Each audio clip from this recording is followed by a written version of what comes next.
Okay, we're going to call the meeting to order. It's a little after 1 p.m. on Tuesday, the 23rd. And the first thing we're going to have is the Pledge of Allegiance. And Tom Tapusis, did he leave the room? Okay, Tom, would you lead us in the pledge, please? Ready? Begin. I pledge allegiance to the flag of the United States of America and to the republic for which it stands, one nation, under God, indivisible, with liberty and justice for all. Thank you, Tom. Okay, Mr. Taylor, is any actions taken in closed session? Yes, President Minville, the board took action to extend an agreement for indemnity related to the Morgan Western Farms lawsuit. The indemnity is to First American Title Company, and it relates to the provision by First American of title insurance for the sale of the property known as Imperial 1585 from IID to a third party for $7.5 million. The indemnity is being extended for that same amount to First American regarding the resale of the property to a third party, Campo Verde Solar, First Solar. All right, thank you. Next, we're going to have the presentations. Recognize 11 IID employees. So would the board please step down to the front?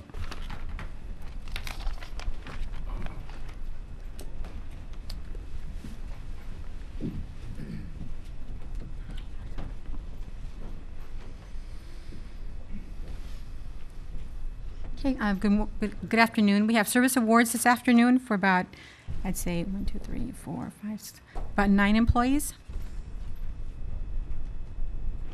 The certificate that'll be awarded out states, the certificate of recognition and service pin replica of the district emblem are presented to, in the employee's name, for the number of years of loyal and faithful service to the Imperial Irrigation District. And the first employee, the list is for years of service. For 15 years, be Frank Miranda, hydro operator journeyman.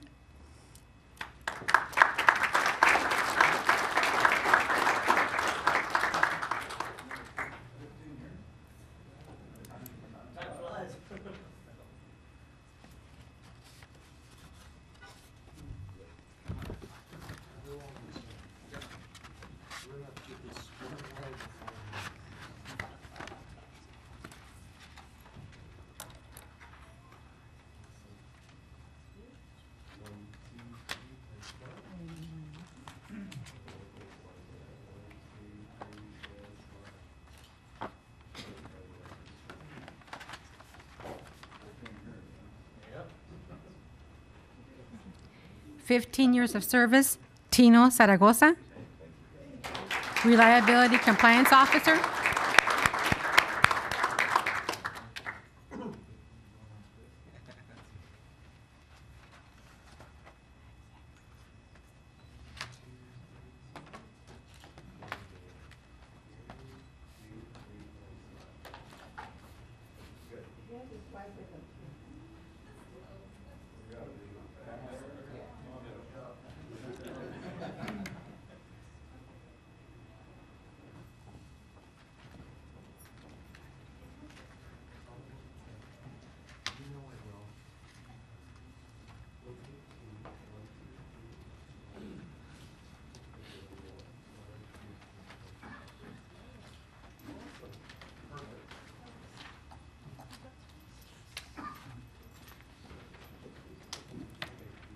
"15 years of service, Gregory Derma, work order scheduler, water department.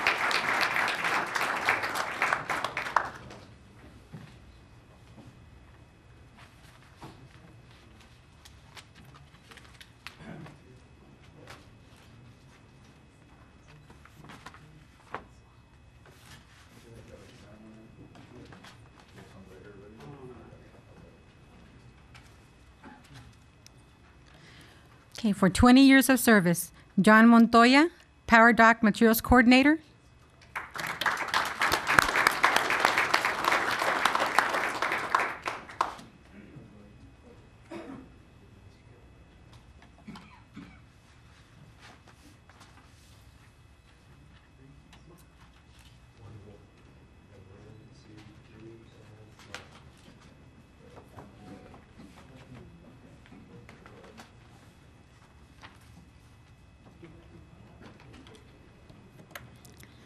20 years of service, Manuel Zarate, Business Analyst 1.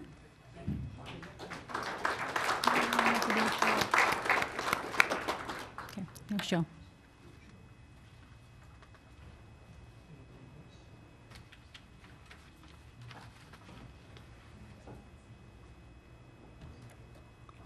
"25 years of service, Jose Iñiguez, Water Conservation Data Technician 2, Water Department.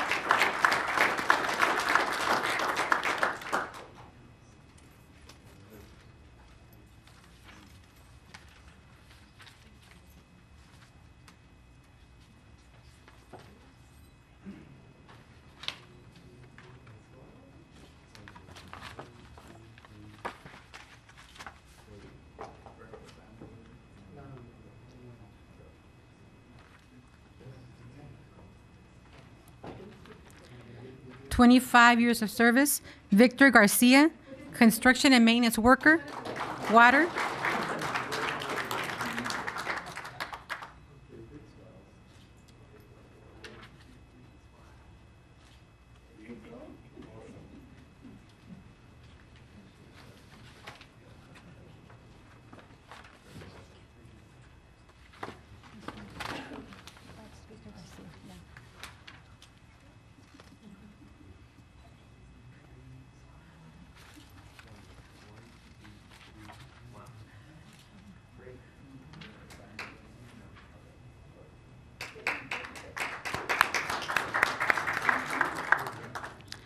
"25 years of service, Tom Hogue, Heavy Equipment Operator 2.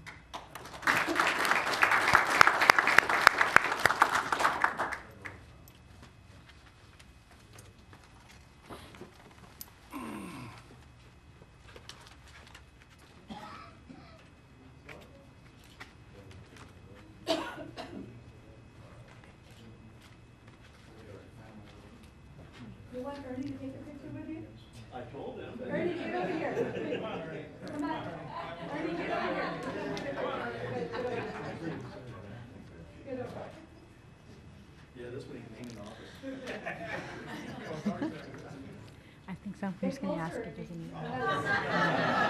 Thank you.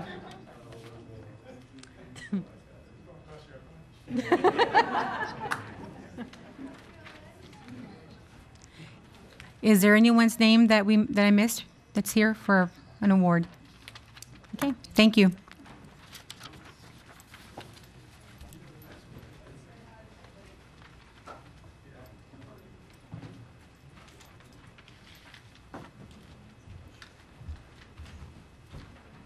All right, does the time clock work?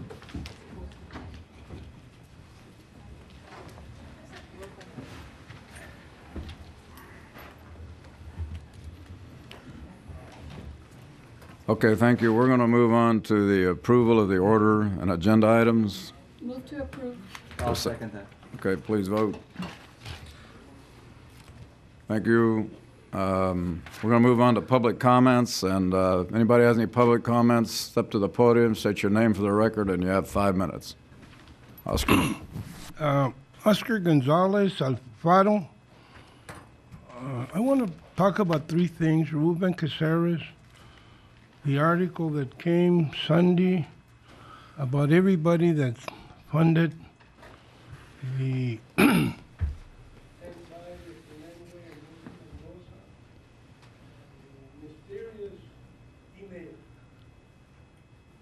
This is not dirt, it's facts. Ruben may or may not be the best employee. Ruben may not shave. He may not comb his hair. He might drive in a dirty truck, but he works, and he's been here 24 years. And it's really embarrassing. If Ruben loses, if Ruben gets treated that way, we all are subject. Not only because he's a Mexican or Mexican-American, but I think we're all Americans. And for a supervisor, Mr. Falkenstein, I don't know how to pronounce the name, to treat him like disparately, it's uncalled for. I'm not going to rest until Ruben is removed from the place he works. I think he merits at least that, not termination for speaking his freedom of speech. Thank you. That's one point. You know, Sunday, Mr. Menville, when I saw I was elated because the people know that you're ahead by 2 points. That was a safety on the opposition. There's 1 minute to go, and you have 1st and 10 on the 5-yard line. If you keep hang on to the wall, you're going to win. Even a field goal. It's 15-13. I think what happened was gorgeous and delicious, that people out in the audience or in the public know who's supporting who. And you know what? I'm glad that they donated and they had the stupidity to put their names. Mexicans don't do that in Mexico. They give you a bribe and it's underneath. You know, but they do it here in the United States too. And I've been involved where I've seen that, here and over there. Anyway, the thing about Colab, IV First, and Mr. Mike Morgan, because he's the guru, the guy that dresses like a passionate old gringo, 1910. He can afford it. You know, Raul Estrada is an Indian. He can't read and write. As soon as he made millions, everybody calls him Don Raul. And I know that Mr. Morgan is called that among his employees. I used to go around with one of his bookkeepers, and he treats people in his office very good. Jeff Durrett, I think, he said, Mr. Morgan doesn't fire people. They either quit or get a better job. Anyway, I think the mysterious or elusive email can only come from one source. And one of the members on the board of directors now, I have a fact, because I had meetings, I have an agenda, dates, times, Luis Castro, Marlene Thomas, Oscar Gonzalez, and may he rest in peace, Orby Hanks. We were at meetings where we had plotted to do a recall on Anthony Sanchez. The farmers put Anthony Sanchez, they got him out just like they did Somoza and Calderon and whatever. The United States educated Fidel Castro and Che Guevara. And what did they do to Che? They killed him. I hope I don't get killed by the farmers. But you know what? The truth is the truth. I was at a meeting where Mr. Hanks was going to be the money bags, and it was the same group that you put out. I'm not saying specifically, but it was Mike Morgan, and his name came out. And Jack Terraza says to me that Mike Morgan meets with Mr. Morgan every time he goes to Brawley. Well, they're stupid to do that. When I used to meet with Morgan, we did it at night where nobody would see me. But, you know, the bottom line is that this email came from one source, and I think I have facts where I can prove without a doubt who did it on the board, dates and times. So when they investigate, it's not dirt, it's the truth, but nothing but the truth, so help me God, thank you. Thank you, Mr. Gonzalez. And it's not dirt. Anybody else want to speak? Please step to the podium, state your name for the record. You have 5 minutes. Go for it, Tony. There you go. Steve, you up next, Steve? I guess Tony always likes to talk after I talk. The witless matching wits. Okay, I got here a little bit late, so I'm a little bit disorganized here. Last time I was here and we had the Osias, Stella, and JP Dog and Pony political show, I asked about the minutes to the meeting. Kevin, got a second here? I'm sorry. Am I bothering you? Anyway, asked about the minutes to the meeting where the QSA was changed, and here's Carter's declaration. And is that Osias texting you, telling you what to do? Talking about you want a copy from Mr. Garber? I noticed he's not here today. Tell him I really missed him. This is referring to the October 6th and 7th closed door meeting that we can't. Morgan, did they ever find the meeting of the minds thing on that October 6th or 7th? That's never popped up, right? we keep asking for it, and you've asked for it. Anyway, Skip's asked for it. Anyway, that's the minutes and the meeting notes we're looking for, Kevin. Because, David, in his little dog and pony show, Stella and JP political show, talked about how there's one of the lawsuits talks about how the QSA is invalid. So unless you guys can produce those minutes to that meeting or the notice that closed door session happened, the QSA is invalid. And then I also wanted to just, if anybody, we're talking about got all this email stuff going on right now. I thought maybe we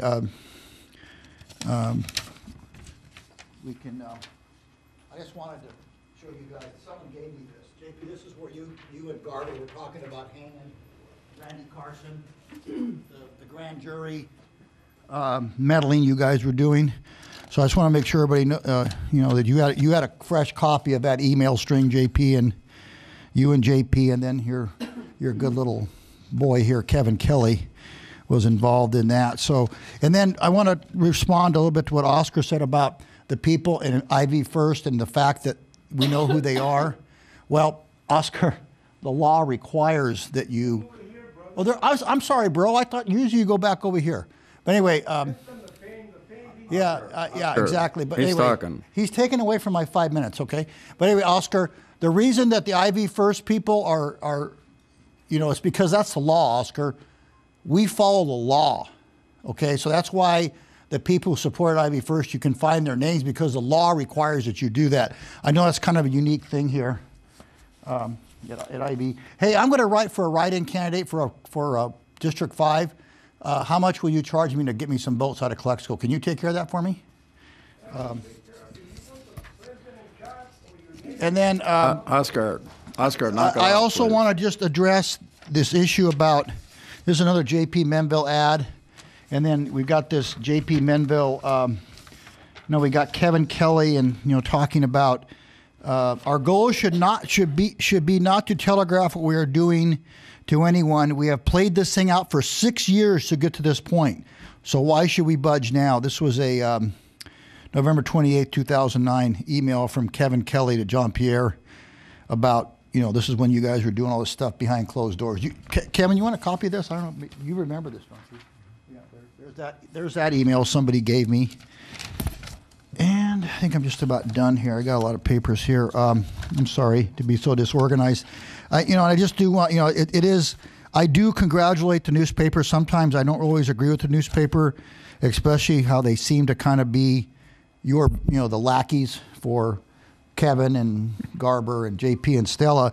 But it's funny, in this op-ed they said, should Osias be baiting the litigants in open session during a highly charged election? Probably not.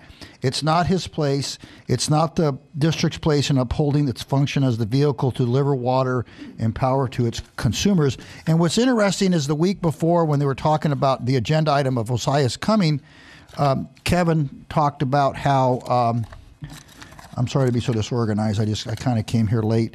Talked about the week before how Osias was just coming to give an update.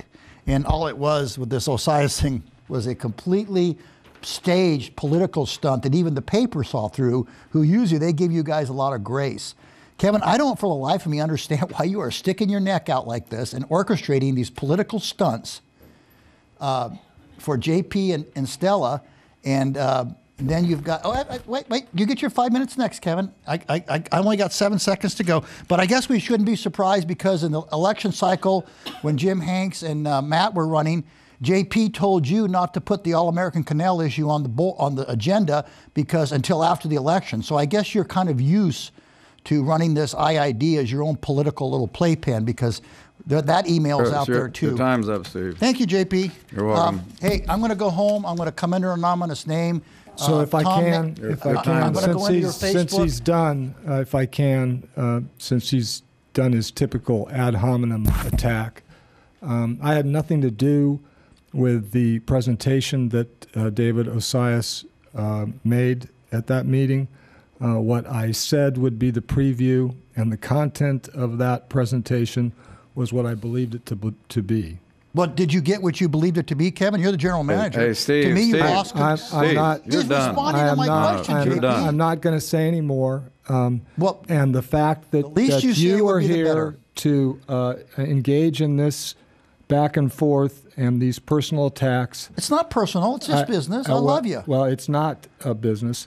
And It's my business. It's my grandkids' Steve. future. so I'm glad that you chose to do it again. I hope you do it often. And Well, and you end up making my point when you Kevin, do. we're just about the end of this rope. We're just about the end of this donkey show, Danny, Kevin. will you see if Ernie's out there so It's we going can to be over escort with this here guy pretty out, quick. please? Yeah, I know, Kevin. Yeah, it's just about over, though. We'll see. All right, Tony, go ahead. You know, Tony Ramos, Central Resident, Mr. Scaroni doesn't cease to surprise you, but that's Steve. At least he gets up here and says what he feels, whether I agree with it or not. And I don't care whether you go first, Steve, or I go. It doesn't matter to me. It's not a matter of who talks first or who talks last.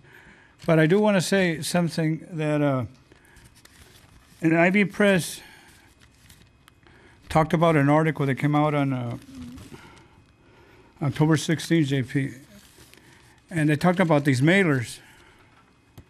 I got 1, 2, 3, 4 mailers already. And quote, this is what the IID says: Imperial Valley's first mailer sent about 2 weeks ago makes statements that are false. You know, people get agitated when we speak about them, but when they speak or write articles like this, it's okay. When I came in, Lindsay Dale sitting over there told me in a sarcastic way, hey, Tony, are you going to speak to me about me in Spanish or English? I took that like a sarcastic comment. I'm almost racist, too. Because we never talk.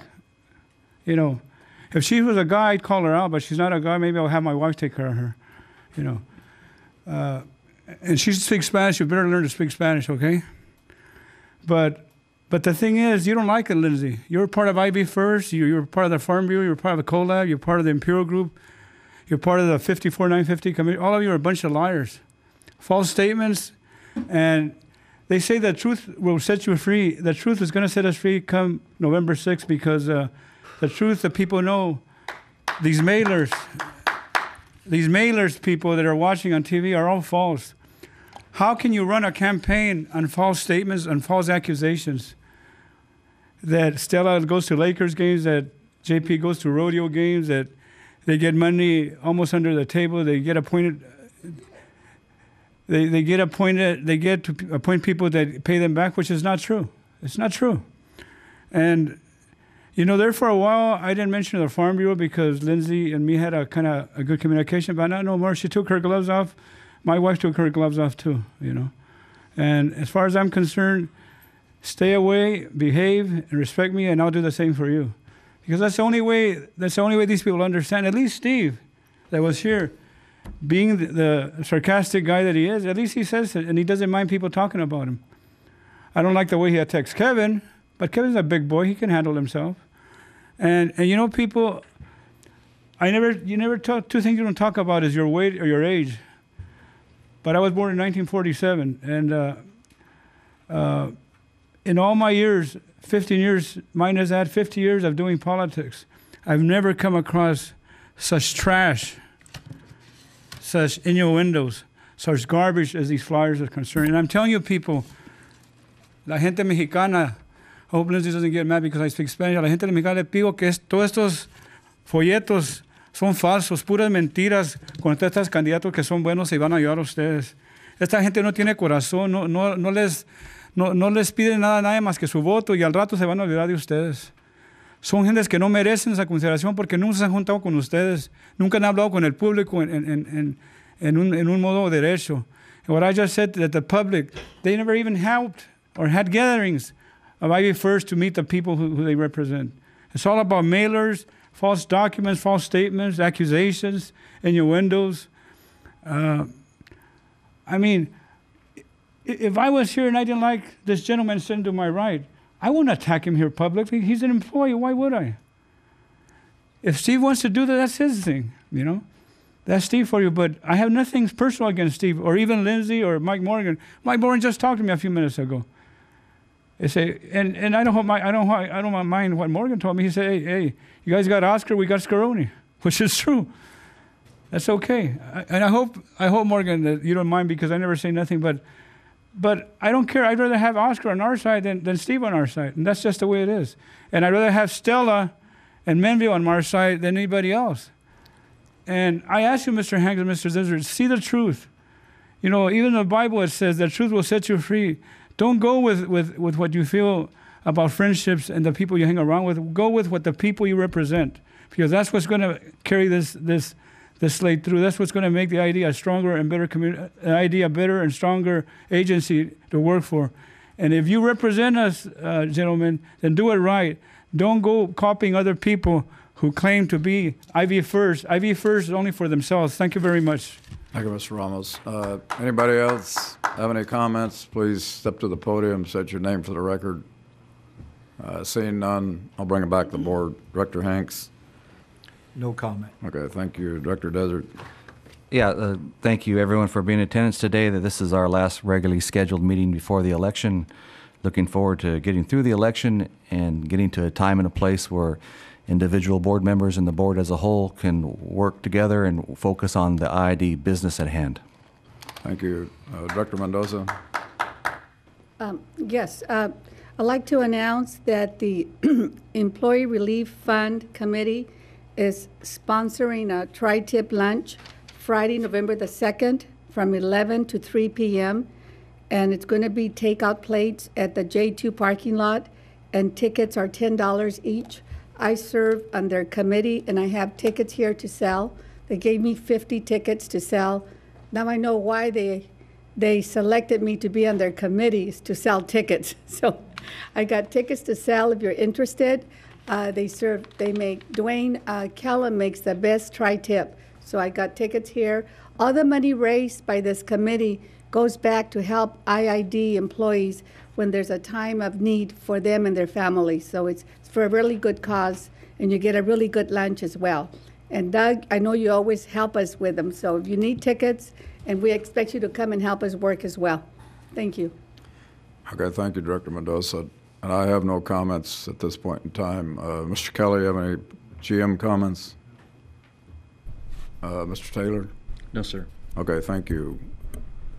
Okay, we'll move on to consent. And is there a second? I'll second that.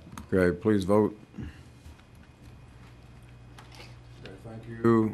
We'll move on to information. Item number 4, Water Department General Matters. Mr. Silva. Good afternoon, Mr. President, board members. First, the Bureau projection for our overrun at today is 137,571. It went up to about 140 from 120, so it went up. Now it's hopefully starting to come back down again. We'll see what happens there. The Bureau was down last week to check on our fallowing program. They go out and verify a few fields. They select a few fields and make sure that we're following the process. The gate is locked, that water can't get on there. So they did that. They're also here this week on Thursday. They're going through the 417 process. Basically, they come, we're going to meet with them, and they ask us about cropping patterns, if there's any changes, and a few things like that. But it's a process they have to go through. So again, that's on Thursday. We got responses to the 3 RFPs that we sent out for the first phase of the system conservation. So we're in the process of evaluating those, and probably will make a recommendation probably in late November, early December, somewhere in there. And that's all I have. Okay, any questions for Mr. Silva? Yeah, Jesse, who did you say was coming on the 417 process? The Bureau of Reclamation, that's on Thursday. I believe it's at 9 a.m. I'm not exactly sure, but it's Thursday. Wasn't there some type of provision in the QSA on the 417? That's not the sinister 417. It's the annual one. Yeah, this is an annual process. They just come down and talk to us about what's going on, and it's something that they have to do. Two 417s, huh? Well, in other words, this is not like a 417. Not an enforcement. Enforcement or anything. This is just a process that they go through every year. they want to know what we're doing and what's kind of what it looks like in the future and things like that. So it's just a very short process. Okay, thank you. Okay, any further questions for Mr. Silva? Okay, Jesse, thank you. Thank you. We'll move on to item number 5, review of major work authorization regarding repairs to Central Drain number 6 pipeline. Ismail. Good afternoon, members of the board, President Menville. What you have in front of you is the request for information, presented to you for information later for approval, next meeting, I guess. The amendment number 1 to major work authorization for project number 100233 related to the Central Drain number 6 pipeline. The Water Department brought this MWA back in April 19 this year, and it was approved and the pipeline was installed in June of this year. What we have here is we're asking for the amendment to be approved again in the next board meeting. The amendment kind of covers changes on the work that it was performed, the cost on labor, and also for cost on dewatering system that actually we estimated being certain cost, and it came a little higher. We also encountered a couple of issues with installation, so we had to address those, and that's actually indicated in the amendment. You can actually look at the cost on page 17 of the package. So the first column, or the second column actually, is the original cost for each of the elements or activities listed on the first column. The third column is the cost, the changes in cost. And parentheses are negative, which is less than what we estimated, and the other ones are positive, which is addition to what we originally presented to you, and it was approved at that time.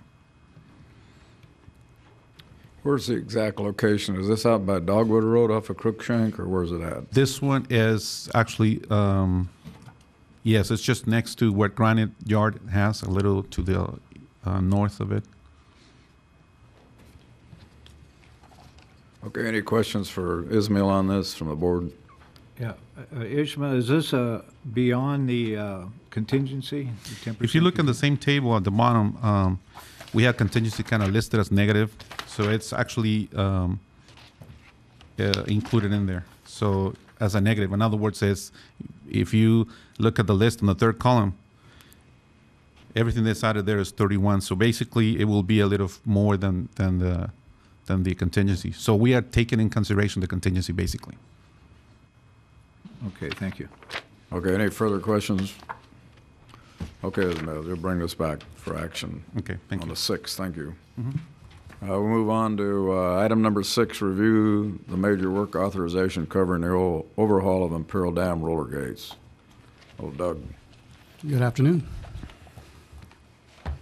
Well, we have 4 roller gates over divert water into the All-American Canal, where we've got planned to do 1 a year for the next 4 years. This is the first one, and it came in a little bit higher than what we had anticipated. So we're asking for an amendment to the major work authorization so we can get it done. Okay, any questions for Doug on this issue?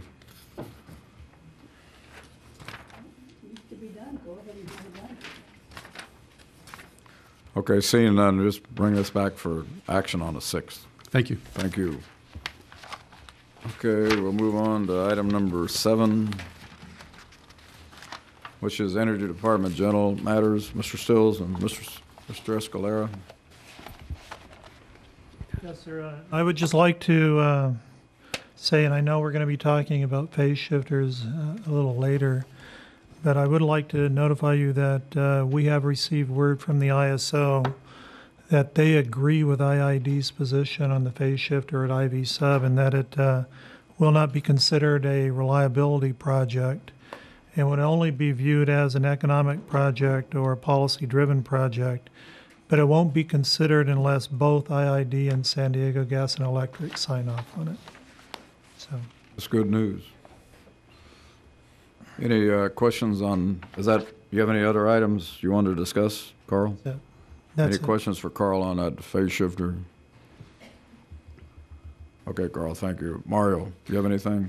Just real quick, if I may, President Menville. If you recall, earlier this year, the IID began a project of overhauling our new, what we refer to as the RVR, which is our phone system for our customers to call in. We, through much hard work and cooperation with various departments, we have completed that project. We are planning to make the cutover from the old system to the new system this weekend. We've done some testing, some vigorous testing. We've stress tested the system. We think they're ready. If you recall, what this will actually be able to do is it'll make the information when a customer calls into our system, it'll be easier to navigate. It'll be actually the customer will be able to do some self information on the system. It'll also have a navigation so that the customer can go direct to other areas within the IID, not just be having to navigate through customer service. It'll actually direct to a new menu to our general business or water department. The easier navigation will also allow customers to be able to get answers on their current bill without having to speak to a customer representative. It'll allow them also to get additional information, such as for a reprogram, our low-income program and such, without having to speak to an agent. It also has the ability to call back. One of the features it has is if you call and you're busy, it'll prompt you, and we will actually call you back when there's a agent available to talk to you without having to wait in the queue. The system has been designed so once you've prompted the system as to your particular question, if you recall, it'll actually it'll forward your call to the appropriate agent that has more information and more familiar with that type of question that you may have. Again, through a lot of hard work in the energy department and all of the other departments, I think we've got this done, and we look forward to better service come Monday. Any questions for Mario? Okay, Mario, thank you. You have anything else, Mario? All right, thank you. We'll move on to item number 8, review of resolution authorizing certain district officers to deposit, withdraw from the local agency investment fund. Greg? Yes, this is an information item. We'll bring it back at the next board meeting for vote. But what we're asking for in the resolution is to identify 4 positions within the district that can deposit and or withdraw funds from the local agency investment fund. We currently have an account with them now, but since Ed Hald left recently, we needed to update that, update those officers. So that's what we're doing with this resolution. Okay, any questions for Mr. Broking? Okay, yeah, go ahead, Jim. I've got a question. Go ahead. Do you sign all these forms on the withdrawals or deposits? No, I don't. Do you have names here for us that would be in these positions? Yes, I do. I am the Chief Financial Officer. Maria Caldera is the Treasurer. The Supervisor, General Accounting, is Olivia Ramirez, and the Deputy Manager, Financial Services, is Sandra Ainsworth.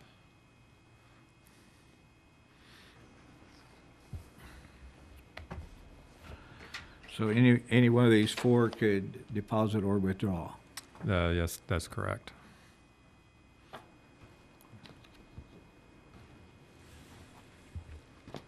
And it's just for reinvestment, for investment purpose? Well, it's another place where we put our investments. It's not our main bank account. I think I haven't looked at that balance recently, but generally we have around $50 million in that account. I think we're allowed to have 2 accounts with LAIF, which is the acronym. One is for a general account, and one is if you have bond proceeds. So I know when we issued the debt for the El Centro Unit 3 repiring, we deposited monies into a different LAIF account. But generally speaking, it's going to be a general account that has $50 million in it, but Union Bank is our primary account that we pay most of our expenses out of. But a withdrawal would go to either one of the two accounts that you mentioned? Pardon me? Yes. Okay. Yes. All right, thank you. Stella? Yeah, Mr. Brookley, do you need one signature or two signatures to make changes, withdrawals or deposits? I believe we only need one. One? Okay. Greg, the 4 positions that are have the signing authority now, are those the same positions that had the signing authority before? I'm not quite certain, but I think we may have added the supervisor general accounting this time. So I can check that to be sure. It's on. I'm just curious. So it was in a ballpark. It was about 3 or 4 people that had signing authority the last go around. Yes. Thank you. Okay, all right. This is, you'll bring this back for action on the 6th. Thank you, Greg. Next is third quarter report of surplus salvage activities. Donna? Gray, purchasing agent. In accordance with the disposition of salvage tangible personal property, presented the third quarter surplus sales report. If you have any questions. Anybody have any questions? So, Donna, this wasn't necessarily done with the online auction? Online auction does have one category in there that's the very last line. So these are just the accumulative for this quarter, and then the year-to-date. There was interest at the board about that's a new process at the IID using the online auction to liquidate excess inventory or old inventory. Yeah, and surplus. Surplus, thank you. And can you give us any further update on how that's going or how you feel about that, how that's being accepted? You know, we're trying to push the information as much as possible. We've done advertising a couple of times in the newspaper. It's catching on slow, but it does fulfill the requirements for public procurement and public disposal of property. It advertises it publicly.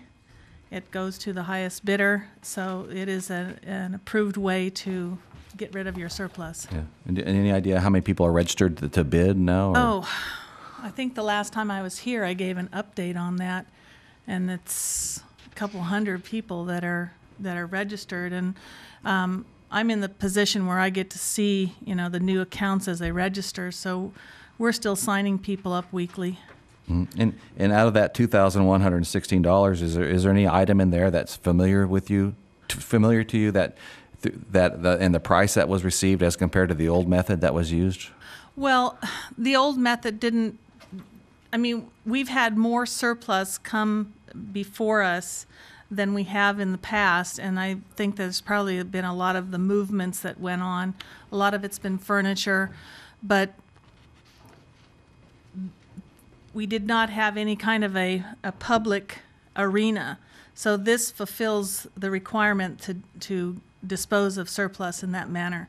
So, you know, yes, I would like to see more people. I would like to see more people actively buying or putting in bids on these items, because that's what's going to help get a better price. But when we post the items, they have a minimum price, and that's based on the research that the employees have done looking at eBid or eBay, and you know what the price is that the items or similar items have been going for. Thank you, Donna. Mm-hmm. Well, Donna, Stella has a question. No, I was going to say, needless to say, eBay doesn't have anything to worry about, right? Not at this time. No, not yet. But I tell you, there have been an awful lot of people in the valley that have been taking advantage of some of the office furniture that's still serviceable. We've had even some professional entities sign up, so they may be getting new furniture too. Good. Thank you. Okay, thank you. We'll move on to the action items. Number 10, review Vanguard representatives of the district's 401 retirement plan. Dan. Good afternoon. Dan DeVoy, Human Resources Manager, Loss Control Manager. It's that time of year where our relationship manager with Vanguard, Kevin Wheatley, comes and reviews our performance with our 401A retirement plan. So with that, Kevin. Hello, everyone.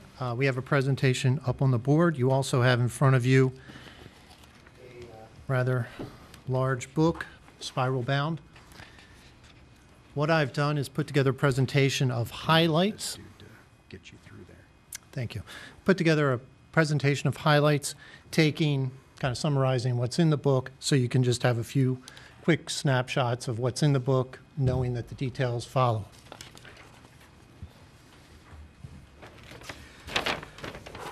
Numbering at the bottom of these slides corresponds to the page in the book, so if you see me go from 3 to 10 to 20, it corresponds with the pages numbered in the book. In the book, you'll see the topics of a Vanguard overview, an all-in fee disclosure, plan statistics. I have one slide on market and economic overview as a prelude to a review of the investment performance of the funds in the plan, and then a final accomplishments and initiatives page.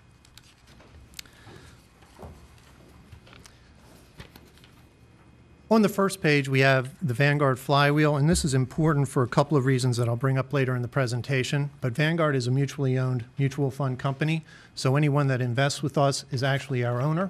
So everything we do is in the interests of the folks that own our mutual funds because they are our bosses. We start with low-cost funds because we don't have outside shareholders or outside ownership to worry about. That breeds better long-term performance because we have lower expenses. We couple that with high-quality service, breeds customer loyalty. We bring in more cash flow as the performance improves.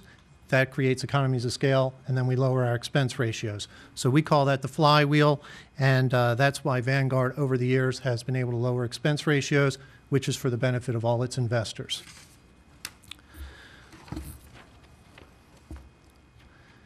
The next page just gives you a quick snapshot of the average expense ratio of the Vanguard funds is in the red across the bottom. Our main competitors is the middle line, and the average mutual fund is the blue line on top. And you can see kind of what I'm talking about with the lowest expense ratios. We are beating the peer group by at least 1/4 of a point and the average mutual fund by about 90 basis points. Because we have those lower fees, the performance on our funds over the long term outpaces our competitors. We've charted the investment returns of our actively managed funds versus the peer group, and you can see in the 5-year and 10-year, for instance, over 80% of our funds outperform the average peer in the investment world.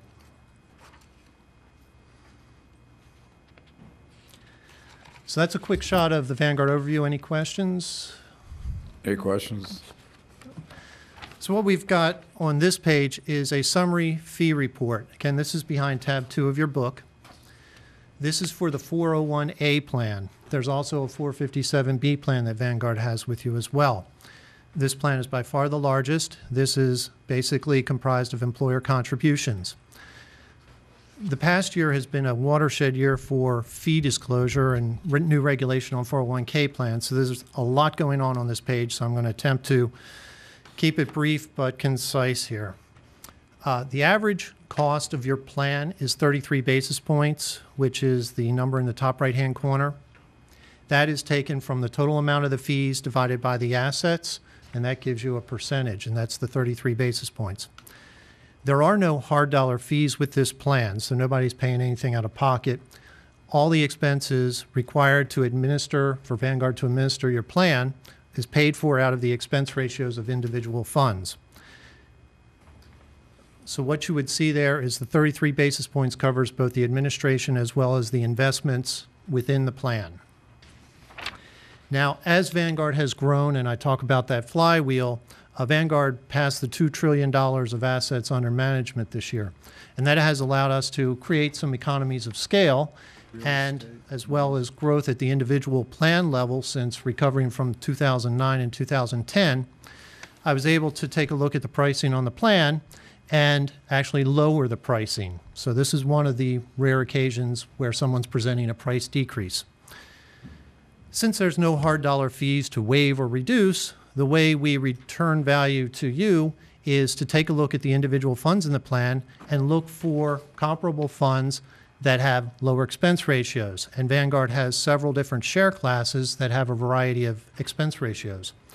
So starting January 2nd of 2013, the funds in the plan, there's 4 funds that we're changing to lower share classes, which means lower expense ratios, which means longer term better performance, and also less money coming out of the investors' pockets. By turning 4 of the funds to lower share classes, that 33 basis points is actually going to decrease to 28 basis points on a pro forma basis. That equates to about a 15% savings, which is about $74,000. So a fairly significant savings based on what we're seeing at Vanguard as we grow and achieve economies of scale, as well as the growth in the plan. This page is a similar layout, but for the 457B plan, it's a considerably different size, $3.5 million. The average, or I guess the basis points here, the cost is 59 basis points. There is a hard $10,000 charge to administer this plan because it is smaller and doesn't have the same economies of scale as the previous plan. To give you perspective, is 33 basis points or 59 basis points good, bad, expensive, or not expensive? Deloitte did a study last year, that's the accounting and consulting firm, did a study, surveyed thousands of plans and figured out what the average cost of a 401k plan is. For plans of the size of the 401a, the average cost is 78 basis points. So you compare that to the 33 currently and the 28 where we're going next year, and you can see we're trending towards maybe a third of what the average cost of a 401k is. With this plan, it's $3.5 million. The average is 1.14% versus your 59%. So this one's running roughly half, whereas the other one's trending towards maybe a quarter or a third of the average. So I just want to give you that as a benchmark to know how inexpensive and what a good value the 401k plan is, or the 401a plan, I'm sorry.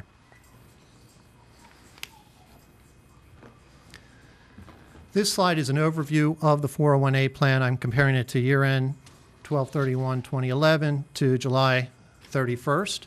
You can see the growth in the assets from 139 to 146. About $700,000 of that growth is attributable to net cash flow into the plan. The rest of it is market appreciation. You can see the average participant balance there. 104,000 includes all participants in the plan. For just the active participants, it's closer to 110,000 on average. This is a snapshot of the entire plan.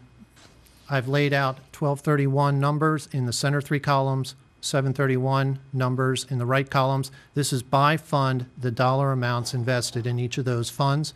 You can see the largest fund is the Vanguard Retirement Savings Trust.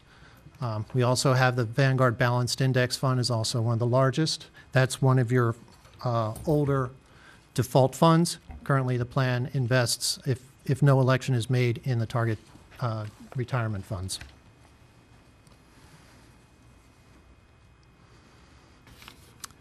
This slide is an overview of the 457B plan. Again, you can see the growth in the plan. The average cash flow cash flow into that plan was about $490,000. The remainder of that increase is also due to market improvement.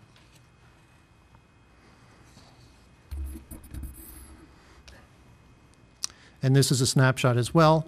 Again, 1231 numbers in the center 3 columns, July 31st, 2012 in the right 3 columns.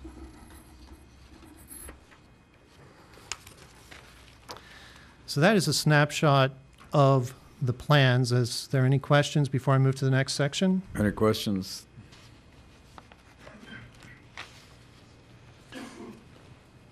Pulled this slide from our market and economic overview, and the important point I want to make with this slide as a prelude to the fund performance is the bottom box is for 2011, the top box is for 2012. This is showing the percentage of actively managed funds that managed to beat the index or benchmark that it's tracking. And as you can see, less than a third of the active managed funds in the universe are at or above the index. And when I go through the fund performance, that's going to be important to keep in mind, because you're going to see many funds where the Vanguard fund is beating the peer group, but not beating the index. Only a third or less kept up with the indexes. So your plan has both index funds, which is great, and those are doing very well. The actively managed funds may or may not be matching their respective index, but generally they are beating the peer group. Is there any questions about that? That's a lot to digest. Any questions? Okay, thank you. Okay, so we're starting with the performance. All these numbers, this will account for all the funds in both plans combined. As you can see here, I generally focus on the 1, 3, 5, and 10 year, because we like to look at longer term performance, because short term fund performance, especially in the active funds, can be plus or minus depending on how that portfolio manager is positioning the investments. But you can see that on a relative basis, well, the S&P index fund is an index fund, so it's doing what it's supposed to do. The equity income fund and the Explorer fund are both actively managed funds. You can see that the Vanguard funds are beating their peer group, which would be the third line underneath of the highlighted rows.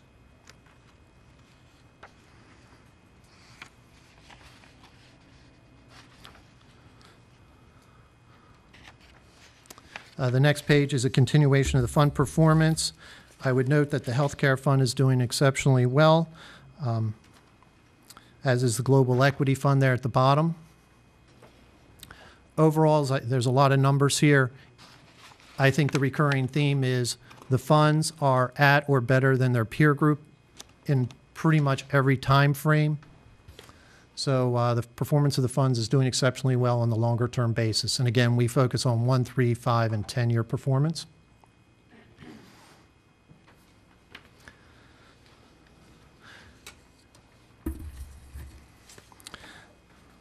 These are the balanced funds in your plan. Again, no performance issues. The balanced index fund, the top one there, is one of the ones that has a significant amount of assets in it. It's an index fund, and you can see how it is far outperforming, for instance, the third row underneath of it, the actively managed funds. Again, this is a tribute to the index funds currently outperforming actively managed funds right now.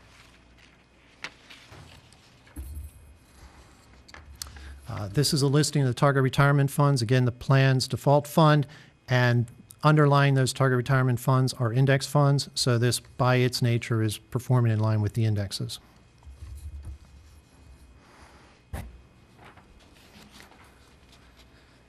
The only fund that I found that was not performing acceptably is the Third Avenue Value Fund, which is the bottom one on this page. It's very volatile, and the nature of this fund is going to always provide some volatility. It is an international fund. 52% of this fund is invested in Hong Kong and South Korea. So I'm sure you all have heard the slowdown in China, and that's why you're seeing a lot of volatility in this Third Avenue fund as investors react to that slowdown. Only 28% of this fund is in the United States. So this is very international and subject to the troubles in Europe and especially the slowdown in China. My recommendation is we keep an eye on this fund, and if it does not come back in line by the next time we meet, I'll have a suggested action plan to propose. But in the meantime, I think the fund by its nature is going to be volatile, but it seems to be picking up here in the year-to-date numbers. So that's all the fund performance. Were there any questions with that?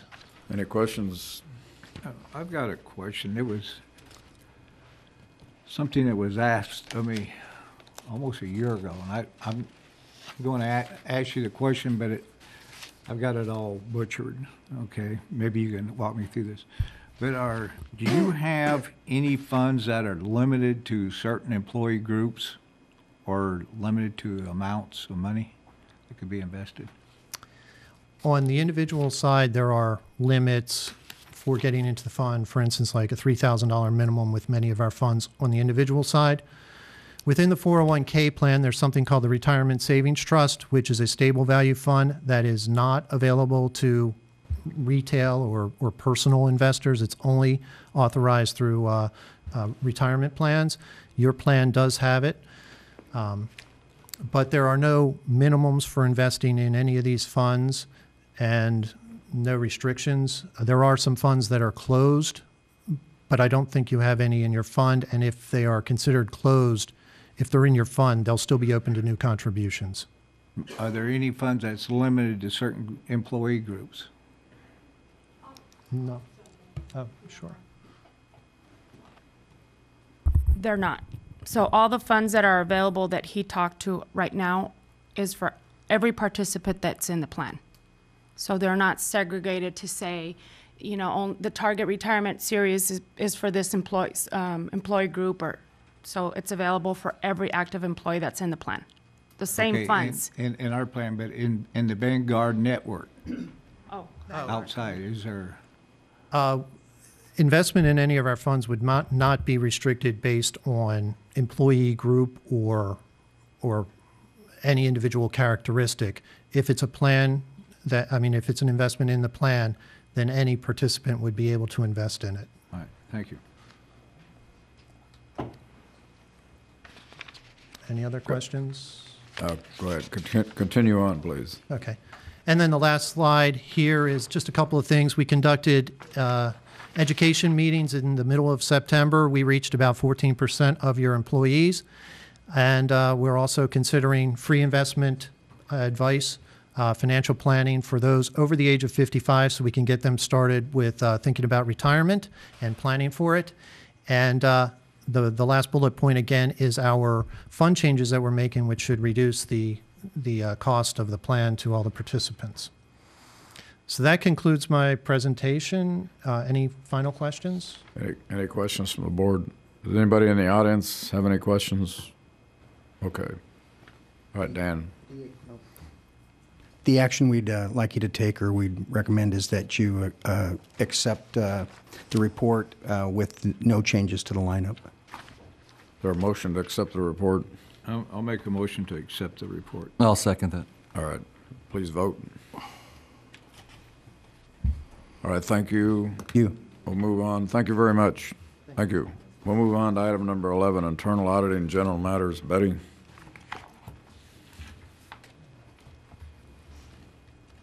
Mr. President, members of the board, just a couple of things.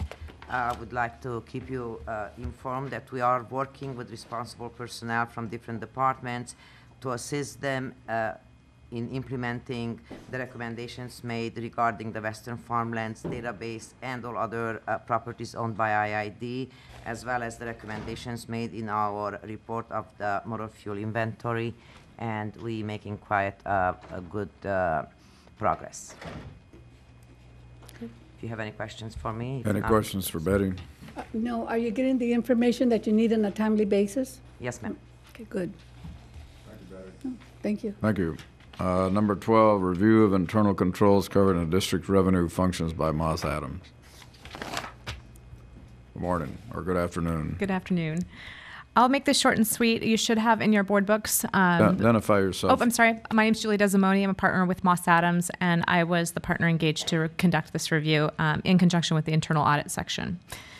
So there is a number of different areas that we were asked to take a look at in the internal controls, and we took it from two standpoints. First being looking at the efficiency and effectiveness of internal controls, and secondary to if we had any business opportunities that we could suggest going along.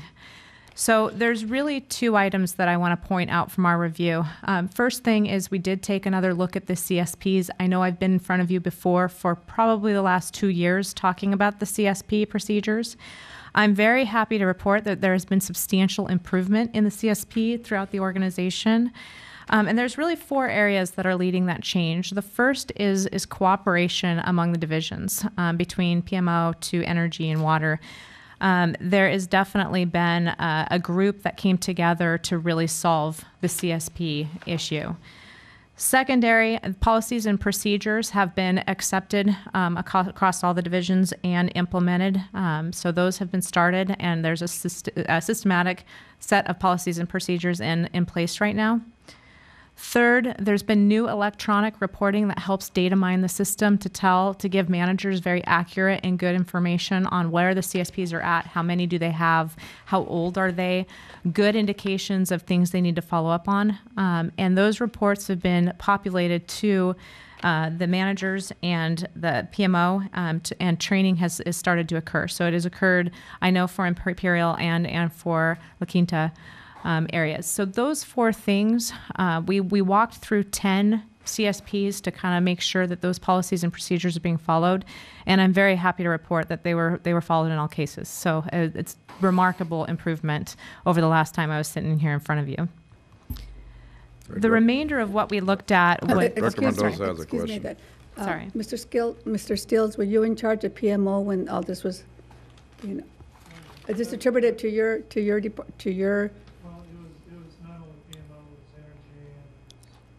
So did you have a hand in this, is what I'm trying to say. Okay. Thank you. Secondary to that, we looked at some areas that the internal audit section wanted us to take a look at. And in that report, I'm here for questions for that. We've had 9 recommendations that came out of them. And there are 2 types of recommendations. One is just to improve the internal control process. There's a couple of different areas that we think that some additional controls could be put into place to enhance the internal controls. Nothing where we saw something systemically lacking in internal controls, just for increased performance on your internal controls and safety.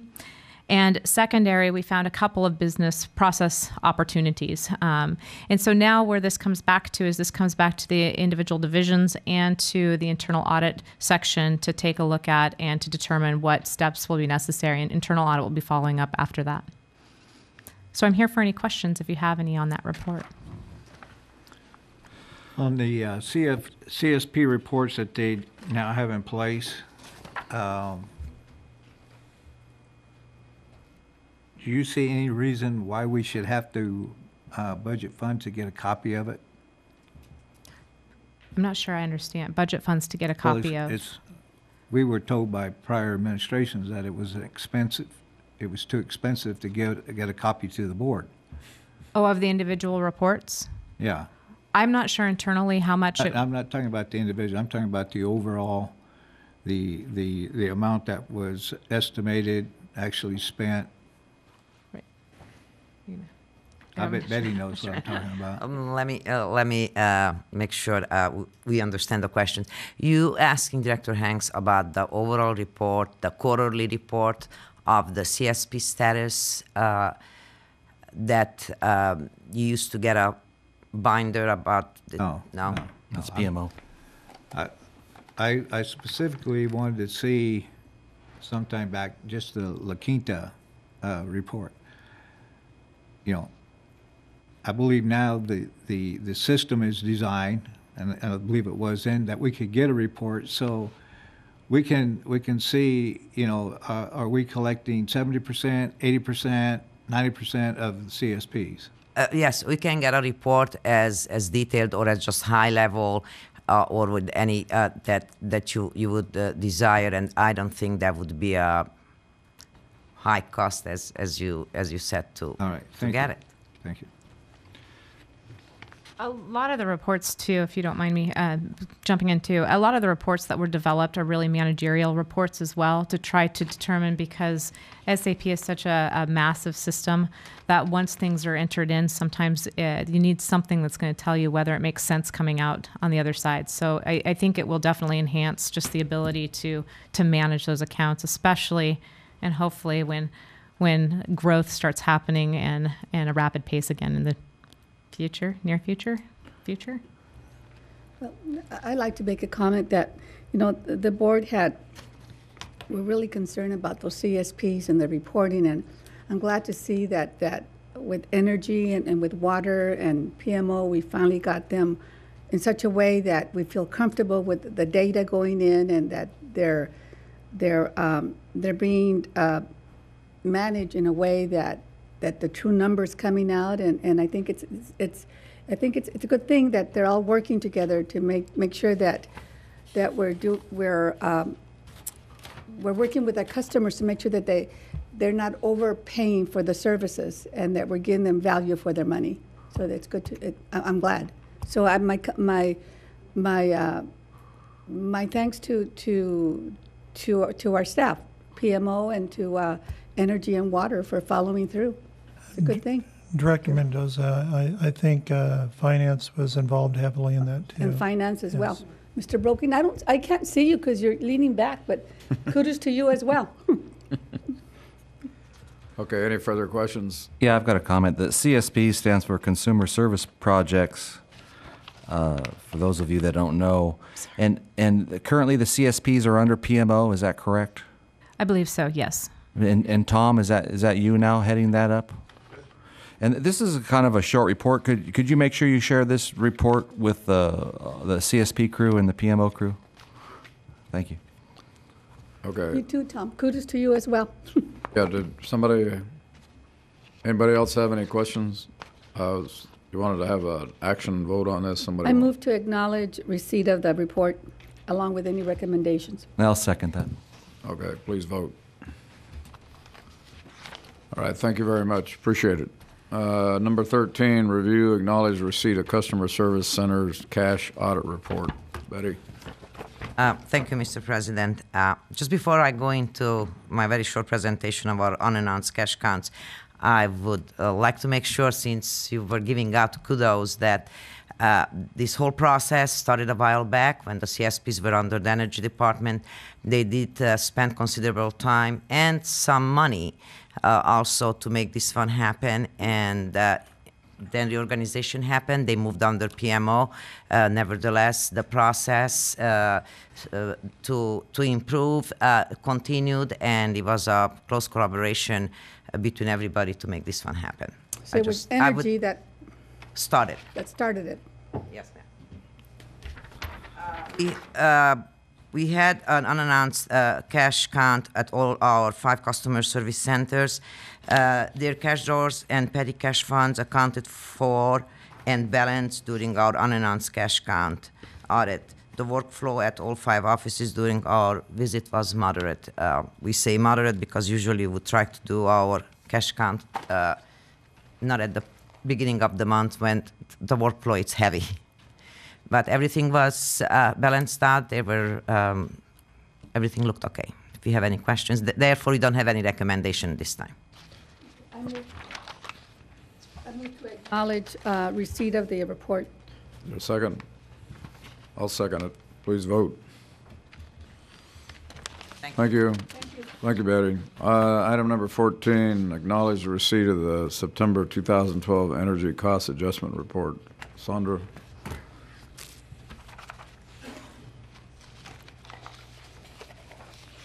Good afternoon, President Manville, directors. Sandra Ainsworth, Finance Department. Oh, the screen's not down. I just realized that. Going on a brick wall. Yeah, I don't know how to operate it.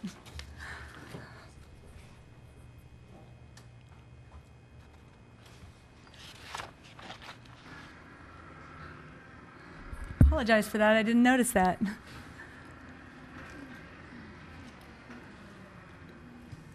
So we've got the update for the September ECA. And in summary, we undercollected in the ECA by $1.8 million for the month of September. And that brings us to a cumulative, let's go here, bring it up to date. That brings us up to January through September cumulative undercollection of $70,000. And what that does is the overcollection that we had recognized January through June for the months of July through September, we've eaten into that. And so we've actually now consumed or utilized $70,000 of the overcollection carry forward balance from 2011. So that brings our net cumulative overcollection to $38 million to date. Are there any questions? Make a motion to approve. I'll second that. Okay, please vote. Thank you. There you go. Hit them again. Do it, vote again, please. Thank you. Thank you. Okay, thank you, Sandra. This is the end of the meeting. Are we going right into the workshop, Gloria? Okay, we're going to move into the workshop on Energy Department staff will present information on a remedial action scheme, protection systems, and loop flows. Go ahead, Carl.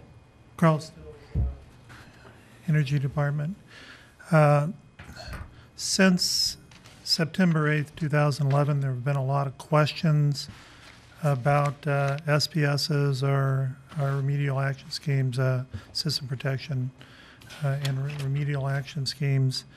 What we wanted to do with this workshop was just bring some of the planning engineers and go over again how we would normally use a system RAD scheme or SPS, and let them talk to you about how we use them, why we use them, the new rules that are in place, so that the board is a little bit informed as to decisions that we have got to be making in the near term, especially when we bring a RAS MWA before the board, probably at the next board meeting. We've also had some questions on loop flow. There'll be some discussion on that, but we're going to stay away from a lot of that. And then on a phase shifter, we're going to kind of educate you to show you what we're talking about from a phase shifter. So with that, I'm going to turn it over to Juan Carlos, who's going to start off the presentation. Carl, did you say we're going to have a RAS presentation or a RAS project coming to us at the next board meeting?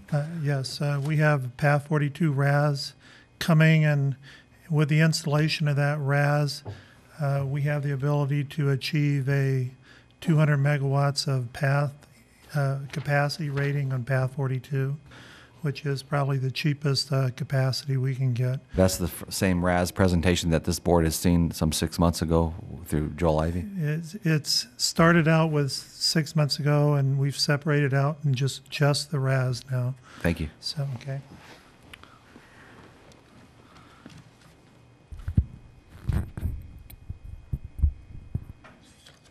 Good afternoon. My name is Juan Carlos Sandoval, Assistant Manager for Transmission Expansion Projects. And today I'm here to give the introduction to this workshop regarding special protection systems and loop flows.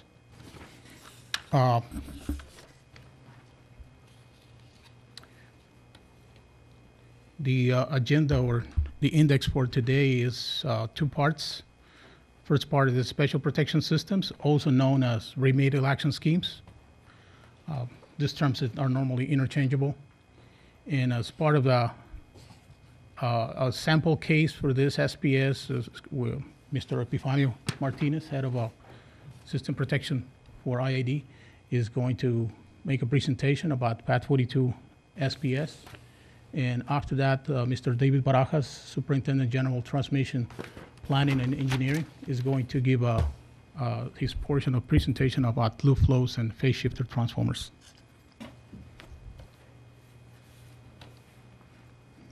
And we'll start with definitions about the special protection systems. And I'll start saying that these systems are, by nature, by design, very fast in operation. They have an automated response for following a predetermined program that will send corrective actions for unplanned system events, which are normally predetermined through studies, power flow analysis, stability. And some of the basic components of this special protection systems is that they use real-time monitoring or measurements. They normally to monitor breaker status, current, energy, and transmission lines. And they use these input signals to provide an action, a corrective action. And they normally, another characteristic of these systems, they normally work automatically without manual intervention. And they follow an algorithm, a program. So if you have conditions ABC, you normally will have a certain output already predetermined through the program. And the purpose of this special protection systems is to mitigate contingencies, system violations that could be in the form of overloads of a transformer, transmission lines, system under voltage, instability, etc. And there's two types of special protection systems. One is a local area, SPS, which this normally involve only one balancing authority. Normally involve more than one substation, one power plant, and but they are very limited to one BA. Other type of special protection systems pertain to wide area systems, and this pretty much, as the name said, states, it's involve multiple BAs, balancing authorities, and over a wide spread geographical area. And an example of this is the Pacific Intertie Remedial Action Scheme, which implies is very wide in geographic areas, involves transmission elements in the Northwest, Washington, Oregon area, Southern California, even the Four Corners area, the New Mexico area. So that's an example.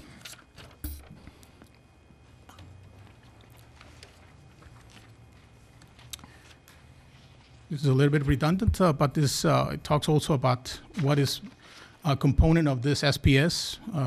We mentioned the sensing devices, current, voltage, energy, and something that is very important for this SPS and the fast action of this SPS is the communication links. And also, as a requirement, we'll see in later other slides, you will be using multiple communication schemes, in order to make it work, normally redundant.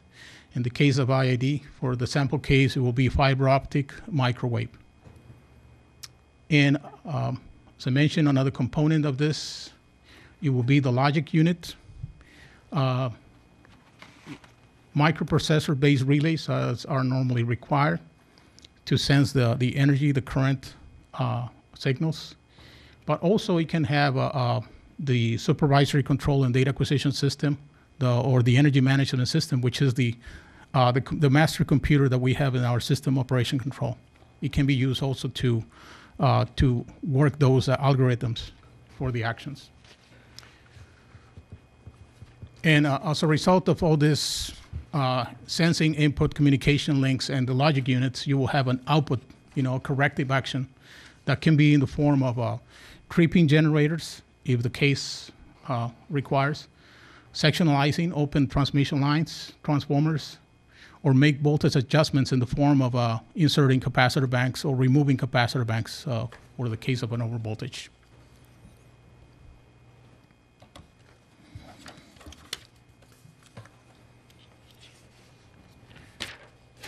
These special protection systems are highly monitored.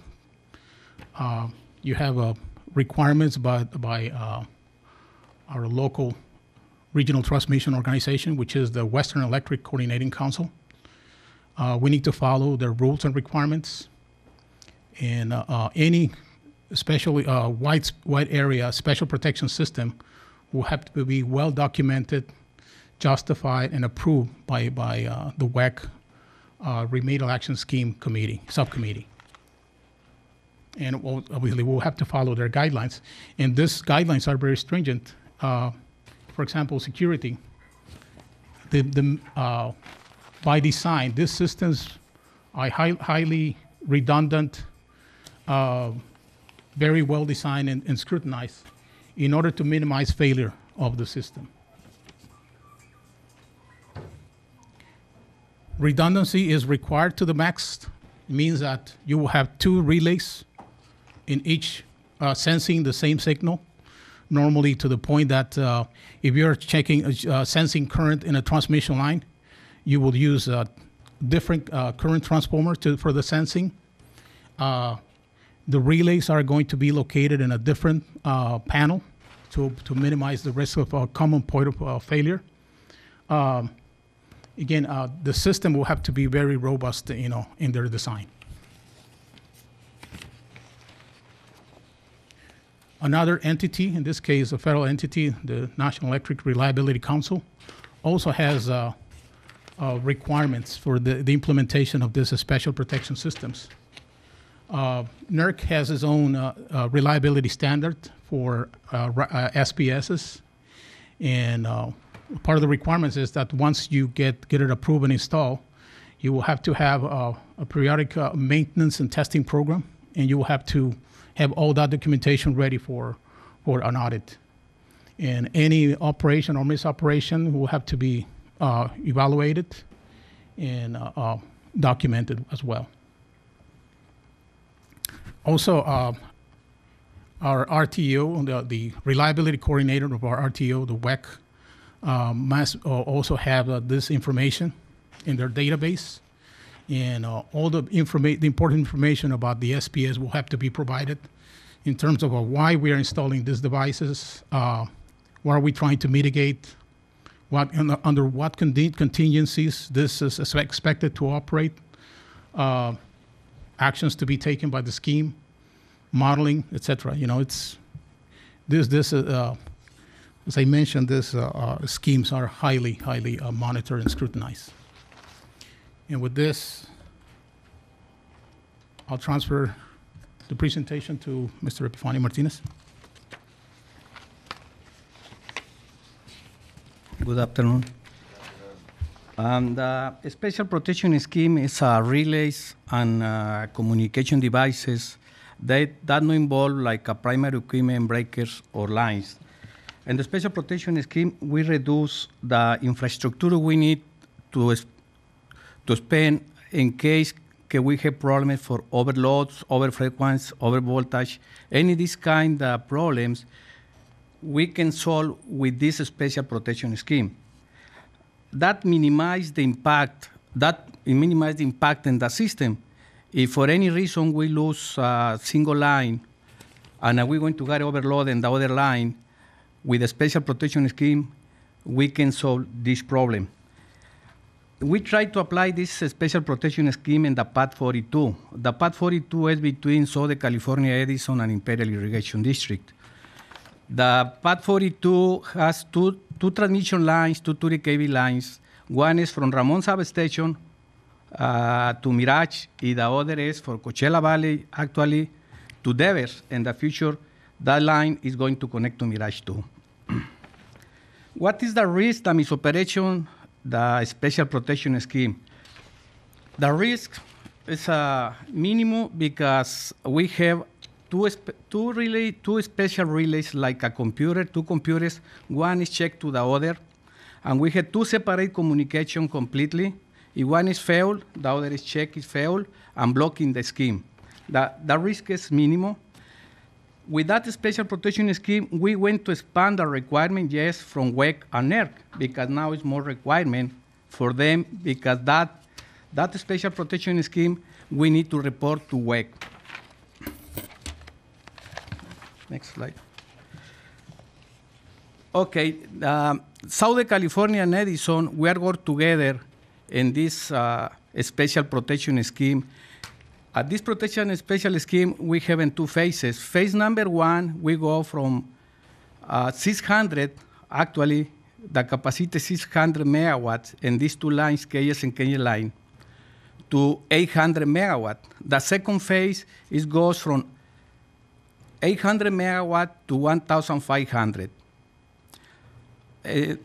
This Special Protection Scheme is going to mitigate in case we have two lines and the line's capacity is 400 megawatt. If we want to put the maximum capacity in two lines and we lose one, we're going to overload the second one, okay? In order to overload that second one lines, we need to disconnect some generators in the system. That needs to disconnect in the Cal Energy generators that what we have. At this time, we had this Special Protection Scheme in two phases for the generation side. The phase number one, we're going to trip the lines, 92 kV lines, and we're going to disconnect approximately 100 megawatts, 100, 120 megawatts in each line, according with the event. We don't going to trip everything. The relays, they are smart relays, and they're going to select what they need to trip according with the, what happened in the 230 kV system.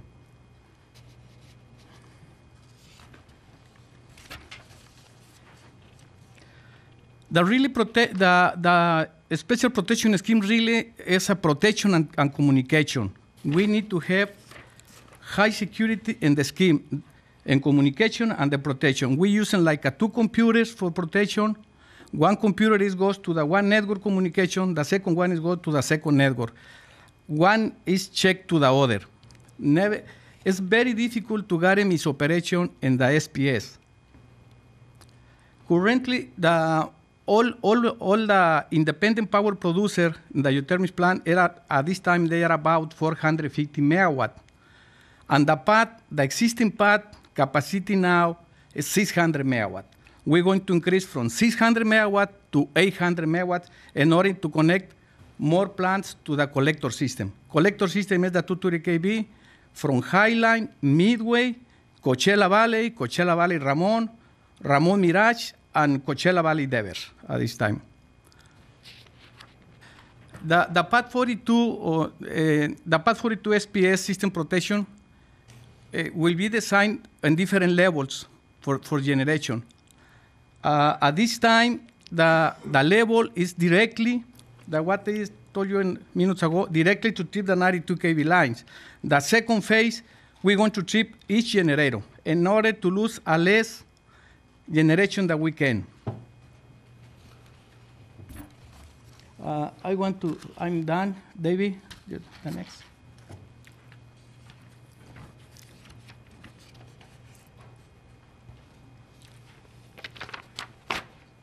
Good afternoon.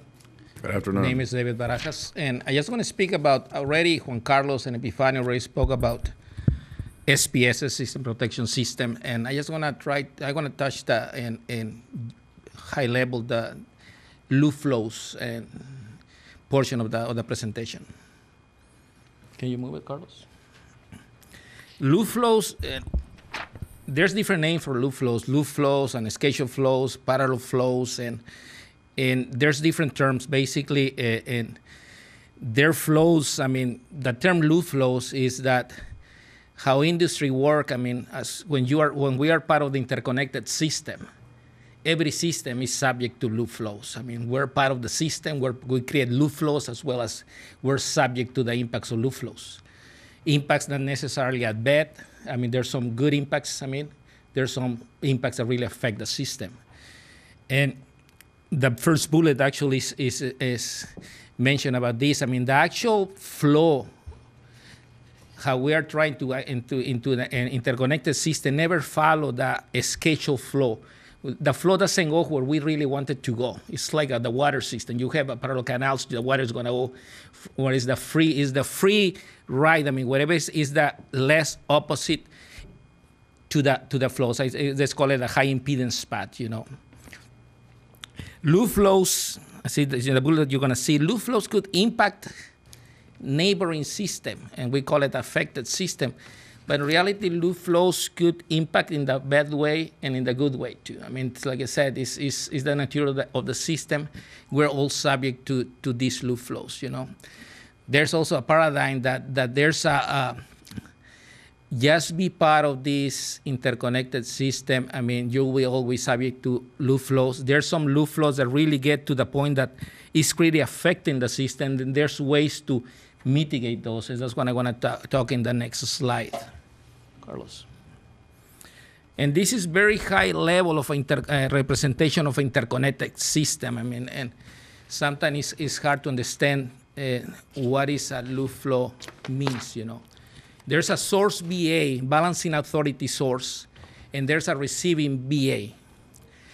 We have a scheduled path of 250 megawatts between source BA to receiving BA, okay?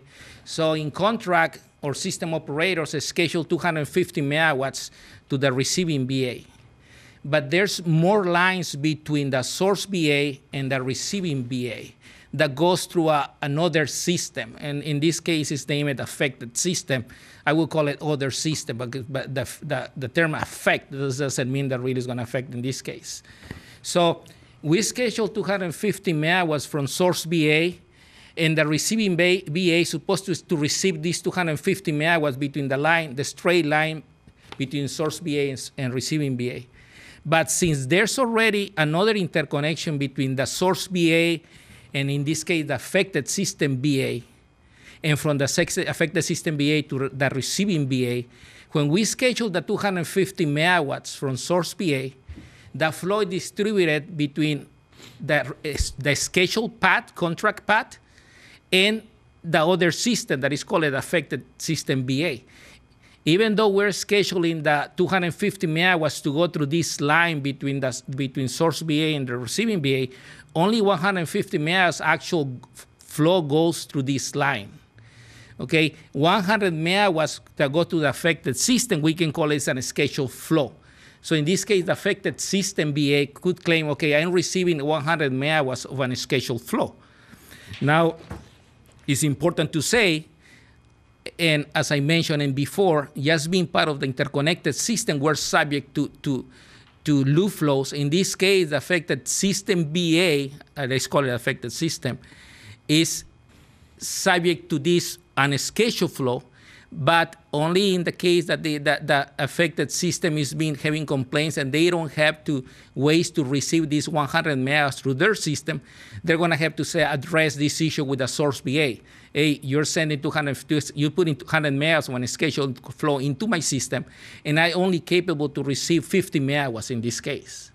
So what in this system, the only way to control this and reduce the flow to 50 megawatts into the affected system BA will be to reduce basically the generation portion of the source BA to 125 megawatts. So if I put 125 megawatts, 75 megawatts will go between the source BA and the receiving BA, and 50 megawatts going to go between the source BA and to the affected BA. Since only 50 megawatts this affected BA is capable to receive through their lines, okay? Now, if we go to this unscheduled, we can call it, like I said, now the 50 megawatts is that threshold where the affected system is not going to have any impacts in their system, and any 50 megawatts and above will be impacted in the negative way in this case, as an example. So what would be the ways to mitigate this impact into their system? A way to mitigate would be basically do not schedule the whole 250 megawatts, only schedule 150. That's a normal, not regular practice on that. It's normally you're looking for ways to mitigate this. Will be okay, I'm gonna have to upgrade and reconductor or mitigate whatever impact is created in the affected system. It could be a substation line or something in the affected CM. And so those are the upgrades that normally are identified by the affected BA as needed, and normally it's been addressed between this source BA. Carlos. Any questions on that? Yes, sir. That's why we had the affected system study for studies that we did for all these that could be solar projects exactly in the South. That's what it is. I mean, you can take as a source BA as in this case Imperial Valley BAs. I mean, that is injecting generation there. Some flow goes through our system. Some flow goes where it's supposed to go. You know. Okay. Now, talking about certain alternatives to mitigate these issues, as I mentioned in the previous slide, the only way to say could be there's different ways to mitigate, and normally the best way and more recommended way is to basically improve the system, upgrades in the affected system. That way, the system, the interconnected system is getting more robust to basically, they are upgrading the system. Everybody's upgrading the system. A certain way, everybody, the affected BA will send power to the source BA, and will probably send in scheduled flows also to the in this case the receiving BA. So, as I mentioned, this was one very high level scenario, but the same position would be by the affected VA that is trying to send power to another VA. Okay. Now, a phase shifter, I was going to cover in this section also, that what is a phase shifter? A phase shifter is a transformer, basically.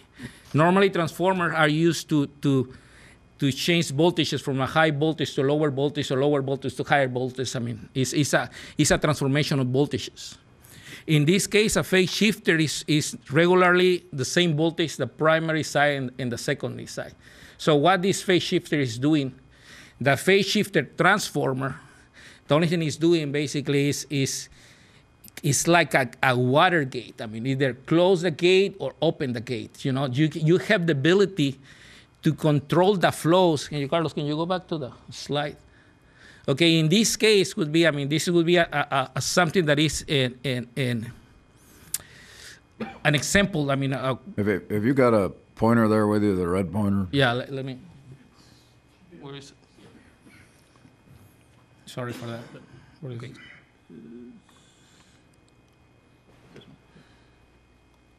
There you go. Now it's Okay, easy. thank you. Okay, sorry for that. That's all right. Okay, now talking about ways to mitigate, I mean, and I say this is one-off. I mean, you guys wanted to discuss about the phase shifter. Potential phase shifter application would be, and say that in this case, we put imagine that it's like, I want to use the analogy of water, basically. We're pushing water, the water goes to this way, water goes to this way. Now, if we have a gate in this path, okay, I can control that water goes into this system, and the total water minus the water that is going to this system is going to go by this system. Now, this system is capable to handle the whole water amount, and this system is only capable to handle the half of this capacity that we have here. And so in this case, the phase shifter could be put here, and what it does basically creating like a gate that is going to be closed and open. So the phase shifter is operating in a certain way that it will allow the flow to go from source VA to affected system VA up to certain value. In this case, for example, the phase shifter will be installed to regulate up to 50 megawatts in this line. So I have the capacity to send the 250 megawatts, knowing that I'm going to send 200 megawatts to this path and only 50 megawatts to this path. So the phase shifter, I mean, sorry for being repetitive, is basically it's like a gate that will be operated in certain way to allow or stop the flow of electricity through a line. Phase shifters are normally installed in the line, you know, in the line. So it becomes part of the line. And the line will be between source VA, bus, and affected system VA. So as you're adding a lot more generation to this point, we're going to have to regulate this with this phase shifter, this gate, okay, and controlling the flow. Carlos, can we go back? And this gate, this is a big gate, you know. This is actually the transformer, you know. It's an example of a phase shifter transformer. And you can see, probably, I mean, you have been seeing regular transformers. The primary side or secondary side is normally in a regular transformer, you have big bushings and a smaller bushing in one side. In this case, you can see that they're the same voltage applied in each side of the phase shifter. So in this case, the phase shifter is just doing what I just mentioned and controlling flow from one side to another side.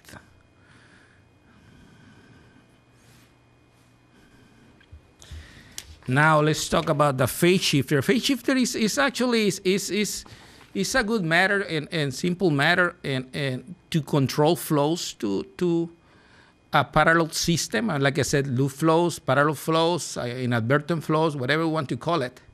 But knowing that the interconnected system is subject to that, the application of phase shifter needs to be very well evaluated, because sometimes putting more equipment in series with a transmission path, it can create problems, you know. So the application of a phase shifter needs to be very well analyzed.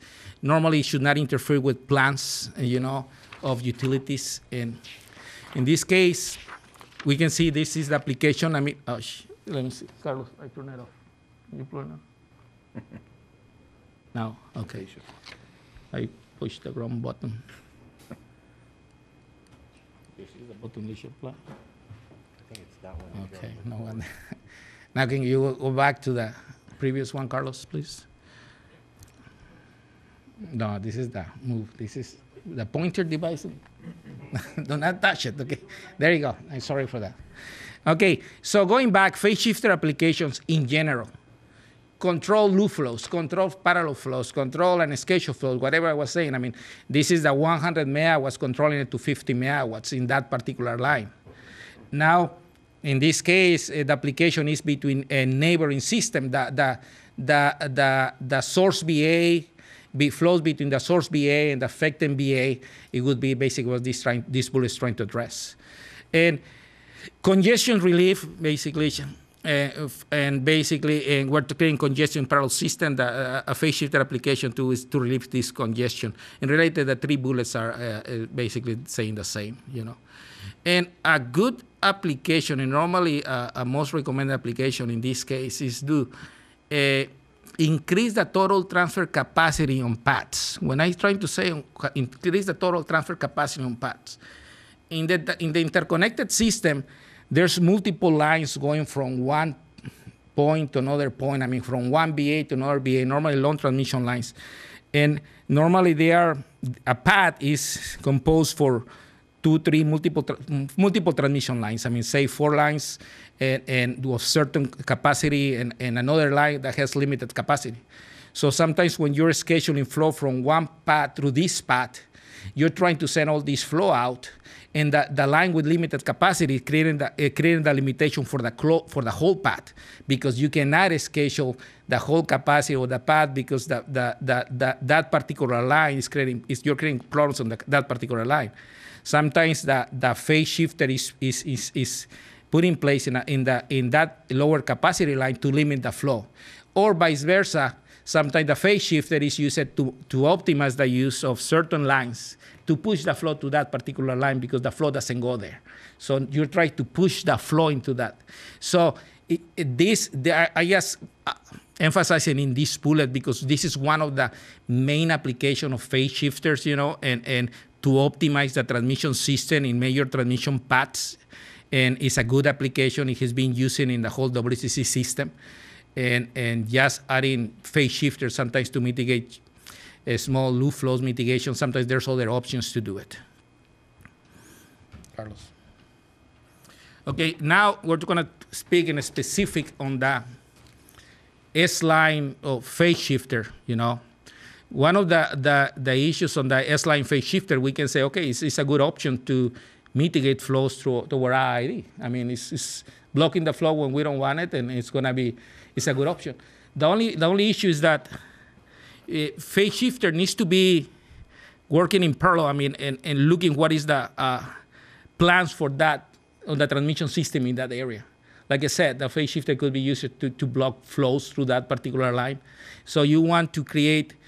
Basically, it's more recommended to increase and upgrading the system, and the interconnected system will receiving the benefit of all the upgrades in reality, you know. So IID really, I mean, if we see the phase shift in that particular line, we know the IID has plans for the S-line. The S-line has plans. We're doing in development activities to upgrade this line from single conductor that it is right now to double circuit line. So in this case, if somebody's trying to we plan to have a phase shifter, we have to have the phase shifter, since it's in series with this line, we should have the same capacity that we have planned to have, you know, and so now knowing that the upgrade of the system could create the benefit of the interconnected system at this time, that's why is in our position that it's not creating any benefit. It will really create some problems in the future, near future, because IID has already plans to upgrade that interconnection right now. That is the S-line. And system losses will typically increase. Yeah, definitely losses will increase. It's like a regular transformer. Normally, any transformer is more wired into the system. Losses are part of the system. Definitely the losses will increase in certain way in that particular line, that particular path. Sometimes losses increase, but limiting the flowing through their system, probably in general to the whole VA, losses might decrease. So that's why when you do this kind of analysis, when you need to apply a phase shifter, you need to do a lot of studies and evaluate what are the benefits and have a good justification for the installation of equipment like this. Could potential limit transfers of energy between systems. This is what I just mentioned. I mean, IID already have the intention to upgrade the inner tie between IID and SDG&E. So we said, okay, we're going to put a phase shift, okay, but we already have plans to upgrade these lines, increase the transfer capability between IID and SDG&E or ISO. So it does not match with IID's existing plan to upgrade their system. Another point, I mean, this is assumptions, and because there's no facts on this thing. I mean, and normally you want to have an inner tie, and you want to have control of the one of our main inner ties. I mean, in this case would be the Imperial Valley El Centro inner tie.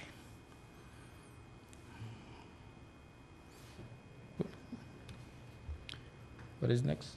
That's it.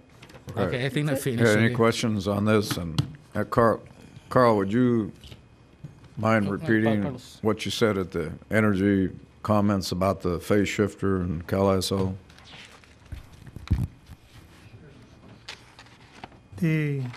We have received notification from the CalISO that they did agree with us that the phase shifter proposed by SDG&E would not be considered a reliability project, but they would consider it a policy-driven project or an economic project, but only if San Diego and IID agreed to that project, which goes back to our contract out at IV Sub. So that's actually good. Our protest, as David and these guys have told you, is not so much that a phase shifter is just definitely bad. It has good points and bad points.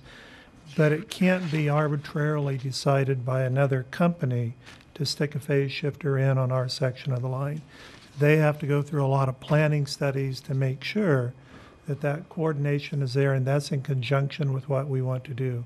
That would be potentially a very short-term, very expensive project that was stuck on that line that as soon as we upgraded our lines anyhow was no longer valid. So now if we go back to the affected system, they'd be doing it so we didn't collect for affected systems, and we would not have the money for the affected systems. Instead, we'd have a phase shifter that would be outdated down the road. Well, where did this deal come from, SDG&E wanting to put a phase shifter in at IV Sub? I know there's one that's always been in place, but then the idea that they were going to push it. They presented it at their 2012 stakeholders meeting at the last minute, according to ISO, and I have an email that they just brought it in at the last minute to them. Why would they do that? I can speak to that. So in 2011, San Diego Gas and Electric introduced the idea of a phase shifter. I think it's been kicking around since 2005. But a couple of months ago, Mr. Avery mentioned on one of those weekly calls that, you know, if IID was just going to keep going forward with these affected systems agreements that he considered outlandish, San Diego would just install a phase shifter at IV Sub and be done with it. So, in other words, that would, in his mind, or the San Diego position would be, install the phase shifter, and all those physical improvements that your board is relying on to the IID system out there would be rendered unneeded. So IID did not have to formally object. This was last week that you registered your opposition to this. That's correct. And we're talking to ISO anyway on a number of fronts. And so I believe that the phase shifter is going to be treated as an academic exercise at this point, and the affected system agreements will go forward. What do you think, that was Avery's own personal opinion, or did SDG&E back up what he was saying? I've since learned that the phase shifter was put out there sort of defensively. I've heard from San Diego in a back channel that, well, that was only in case IID and the generators couldn't come to an agreement. And of course, that's not the case. The generators are working closely with IID. And I do want to commend the work of the three engineers you've heard from. They're all part of this planning group that Carl's coordinating, and they come at some of these projects from different places, but what they presented to you today is a consensus approach. That's very good. Any questions from the board? No, well, I just appreciate the presentation because it's presented in such a way that even I can understand it, and I appreciate it because I have no technical knowledge as you three do, and so it's something that's, for me, is easy to understand, and I thank you for it. Now it all makes sense. Thank you. Yeah, I've got a question on the Path 42 RAS. As that enhances the amount of energy that can be transmitted across those lines, the SPS that is part of, it compartmentalizes that Path 42 up there. Is that correct? In case something goes wrong or something goes down? Yes, at this time we have 450 megawatt in the Path 42. Path 42 is from Ramon substation, IID substation, to Mirage substation, Southern California Edison, from Coachella Valley to Denver substation. Now, we have 450. And we try to put more generation in the collector system. If we go over the 600 megawatt, if you got a problem in one that line, we have two parallel lines. Each line has capacity of 400 megawatt, both 800 megawatt. But if you lose one, you are in problem. You are in problem because now you have overload the second line, and you're going to trip. In order to not trip that line, we need to trip 400 megawatt the generation. And in that area up there that we're talking about, with this blackout event that happened almost a little over a year ago, what's going to protect our system up there? What's the front door and the back door of that section of our territory? Is that a transformer on the ground that buffers us from neighboring systems of transmission or our own system in that section? Okay, we protect now our system with transformer number 4. We put a new transformer over there, number 4, 300 MVA. We got a similar event September 20 this year, and nothing happened in IID because now we protect more our system. Last 2 weeks, again, they got a problem. All Mexico was blackout, but nothing happened in IID because now we have the capacity in Coachella Valley to support according with the generation they are now. And nothing happened in IID. That's that Coachella Valley bank that you know. That's that transformer that we moved. Yeah. Now, with the increase in voltage that's going to be going through there, does that necessitate now that we put the twin transformer up there that we had talked about for further protection of our balancing authority? I believe that there is a plan they were waiting for better weather to move another piece up just north of Coachella Valley? Yeah, that what we did now is we made like an emergency connection over there. We put the two 150 transformers in parallel with a single connection in a 230 kV. Right. And then we put a temporary bus over there too. And at the end of the day, we need to fix that part. We cannot live the whole time with that. We had two choice to buy other new transformer 300 MVA and put over there in parallel with the transformer number 4, or increase the breakers in the substation in order to have breakers 230 kV for each one transformer. The 3 transformers, they are working fine. According with our calculation and planning, that worked perfectly. They got voltage and load is fine, but we need to fix that part in some day. Increase the capacity. Increase the capacity. We actually have a amended MWA that is being prepared to be brought forward to do those bus upgrades, and then we're looking at that breaker and a half scheme also. So that's going to be coming forward in the very near future. Okay, and then when we do that, that's going to free up other transformers that we had then talked about utilizing or placing in our system for further upgrades for our system. Is that still a plan? It's a plan, and we're working that. Down to the High Line, down to Avenue 48 or 52, I believe. Yeah, they are a plan. At the time, if we buy a new transformer for Coachella Valley, we can move that transformer, that two transformer 150 MVA to other location, and we solve the problem in a Midway substation too. And then the additional corrections that have been made to our systems in that same neighborhood is the setting of the relays. Has that all been finished now? The relay, the new relays, the relay settings? They are done. The new relays. And I thank you for the presentation today too, and Carl, because the RAS agreements is something that was relatively new to the board as of about a year ago. And with the blackout event and not understanding all this, it was easy to associate a RAS agreement as a negative thing or as making our system somewhat less than robust. But that's not necessarily the case. We can actually enhance and make a smarter, better system through these type of devices or these agreements. So I thank you, gentlemen, for the presentation. Thank you. Okay, any further questions? You know, I've got a question. You know, with us being in a balancing authority, we have certain expectations we have to meet with the neighboring balancing authorities. Likewise, with the generators that are within our system, to get their power out, we have to have a robust system to move it out. You know, if we have outages or whatever, and in a RAS agreement, they have to back off in their generation, that's very detrimental to them. So, you know, we have some expectations there. I think the first time the phase shifter came up, you know, sometime, you know, years ago, it was before the big renewable push. So there was generation coming out of Mexico, and we had inverting flows coming in on our S line. Now the S line is designed for basically for us to import power, and roughly what, 150, 200 megawatts? The capacity of the line is 370 MVA.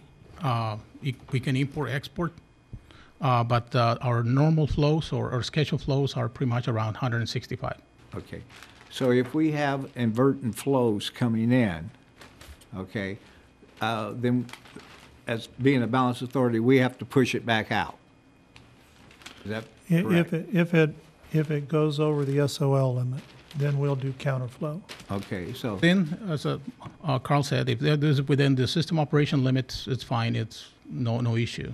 in looking at all the affected studies, and I like that idea because it builds a robust system, okay, and it leaves options for us later on, you know, as far as exporting. But I still think we have to pay more attention to the inadvertent flows that comes through and the impacts that has on our system as losses, and reproducing that power to push it back out, or when it's in our system, you know, whether it's 5%, 6%, or 7%, whatever it is, we have to produce it to push it out. And it's my understanding the way it flows north.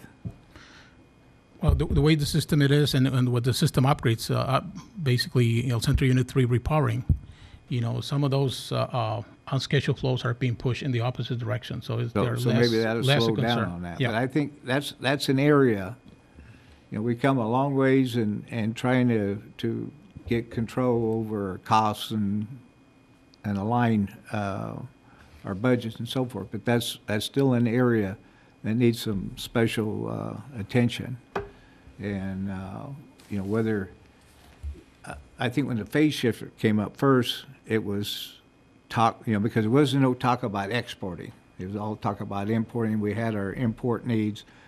And so there was talk about a phase shifter to reroute the energy so we wouldn't have such high levels of inadvertent flows.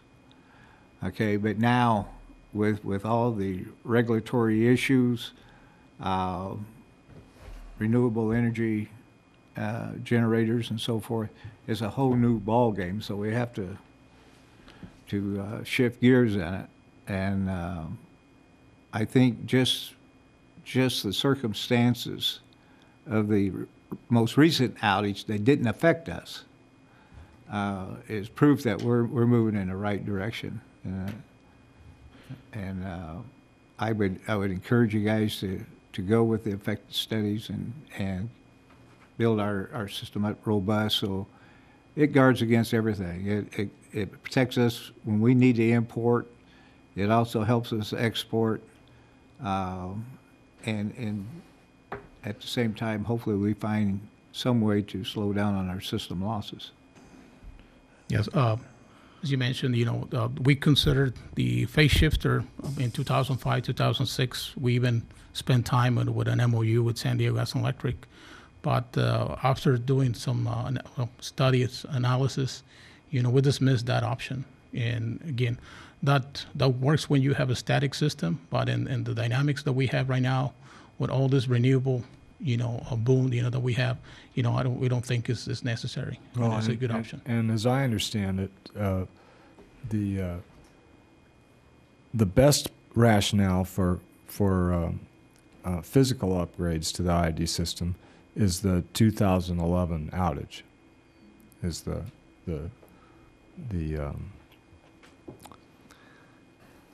as you're all familiar with, and I think that will carry the day as we go forward here. People don't want another one of those.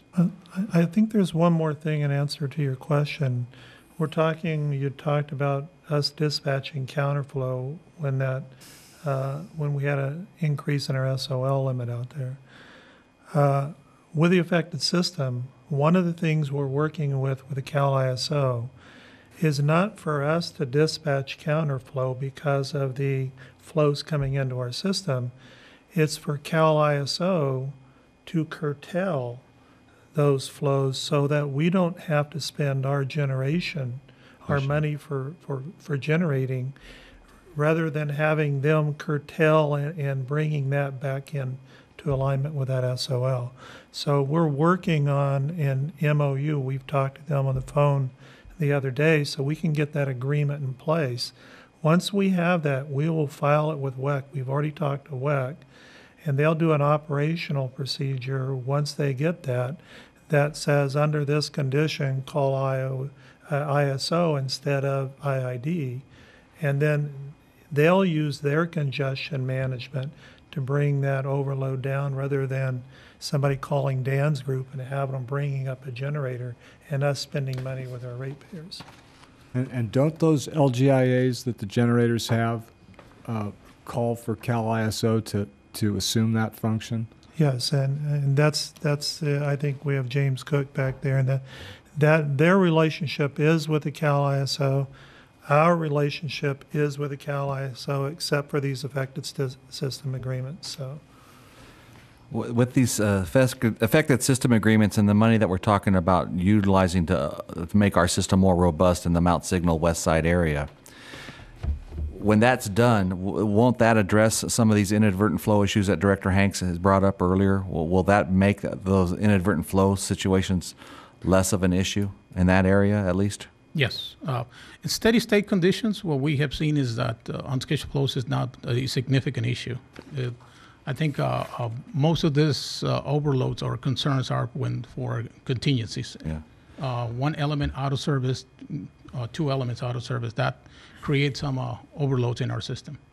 And then, gentlemen, with all of you here, in this context of the SPS, the looping and the phase shifters and the system impacts, I have a question about how we would possibly interconnect with CFE with Mexico, and if your feelings, if that would be a benefit or if that would be a negative to our system. What would be the positives and the negatives in this idea of looping and SPS, and where would an interconnection with Mexico CFE possibly take place? Would it be out there in the Mount Signal area? That is one consideration. CFE has transmission lines at the border, nearby the existing interties. But also another option that we have been considering is having a 230 kV intertie between our Highline substation and CFE's, I don't know, remember, but I think it's SETI substation. So that'd be in the southeast corner of the valley. Southeast corner, and we see advantages. There's some commercial advantage, for import exports. How far? How logistically? How many miles would that transmission line be to interconnect there? From Highline to the border, I think there's about less than 10 miles. 10 miles. And from the border to SETI substation, I think is a mile, probably a mile. It's very close to the border. And then as versus the Mount Signal area, it'd be some 4 miles? Yeah, it's pretty much 4 miles to the border, plus in the CFE side is another 4 hours. It's very close to. And what are the positives and advantages from having a direct connection with CFE or the possible liabilities? You know, in a network system, the more ties you have is the more support each system will have. You know, there's advantages and disadvantages of network systems, but in case of emergency, you know, we can get assistance from CFE or a CFE providing assistance to IID is, you know, all the systems support each other in events. In the current plan that we're looking at with the partial PPTO and the Liebert substation and all the developments on the west side, if we happen to do the direct connection to Mexico out there, is there anything out there that's blocking us or hindering us? Do we have adequate in and out of the IV sub? Do we have our relationship with Cal ISO? If there's any other kind of barrier that would hinder us from doing it out there? What I have seen is all these interconnections to IV substation. It poses a challenge for that interconnection with CFE because you have a lot of transmission lines crossing. You know, it could be a challenge. You know, we haven't gotten into the details, but that might pose a challenge. Aren't you better off to do the hookup into Mexico in the southeast part? In terms of reliability, probably the having another point of interconnection, you know, it will be better. There's some people looking at solar there on the Mexican side. Yeah. And they bring it across, and they could help build a transmission to go over to the High Line. Mm-hmm. Is the Bravo line still an option to us? The Bravo interconnection is a radio emergency tie, you know, because we have a 34.5 kV, and the two systems, CFE and IID, are not in sync at that voltage level. We can only pick up to 40 megawatts from CFE, or CFE can pick up only 40 megawatts from IID. It's limited, I would say. Well, you're studying the transmission system. Are you guys staying current in all the cyber threats and the regulations that are coming our way? We're reviewing all of the regulatory issues as part of our planning process, yes. But the other answer to your question, Director Desert, is we are working on setting up a meeting now with CFE so we can discuss some type of strategic relationship to a more in-depth, take it further down the road a little bit. And I see that we have a manager from the SOC here today. Do we have, is the SOC plugged into what we're doing on all this planning and strategizing what we're looking at? Shouldn't they be a vital partner within the IID of what we're talking about doing out here? You got him up here now. Hey, Dan. Hi. Yes, we are involved in that. In fact, we've talked to CFE some time ago about the interconnection. And the biggest benefit to us and CFE is to be able to make an interconnection outside of the ISO, and that's outside of Imperial Valley Substation. And that's certainly what we'd be looking at doing. I would think if there was a cyber issue, it would probably, Cal ISO would probably be the one targeted. So I think any options we have, whether it's south or east, we need to maximize that. And the thing is just have our system so if that happens, we can close off and keep running. We may have to use Cal Energy's power again, but we'll keep the lights on. Yeah, we'll certainly do that. And we are, there's several of us that get any of the alerts, any of the cyber alerts. So there's several of us get those to make sure that that we get them on time and can react to them, as soon as possible. And so, and Dan, then at the C Solar or the LS crossing of the All-American, the West Side Main for solar project, and then the partial PPTO that's talked about on the upgrading of the S line, and then the Path 42 RAS and moving the transformers around and make our system more robust. So you've been involved, and the SOC's been involved in all that planning and strategizing and how that impacts and how that makes the IID system stronger. That's correct. Yeah, and you're on board with all that, or Yes. Thank you, Dan. Right. And Director Hanks, you're concerned about the loop flow or unscheduled flow. What normally happens is if it's coming in on the S line, it reduces what's coming in at Coachella Valley. So it's kind of an offset, and that's something that we have to watch very closely, because if it's coming in through the S line, then it's being reduced there. But if we don't have the flow on the S line, then the Coachella Valley line, Coachella Valley flows do increase. So that's something, it's kind of a balancing act that we monitor very closely. Thank you. Okay, any further questions? If not, we appreciate the workshop. Very good update, and we adjourn the meeting until Tuesday the 6th. Thank you.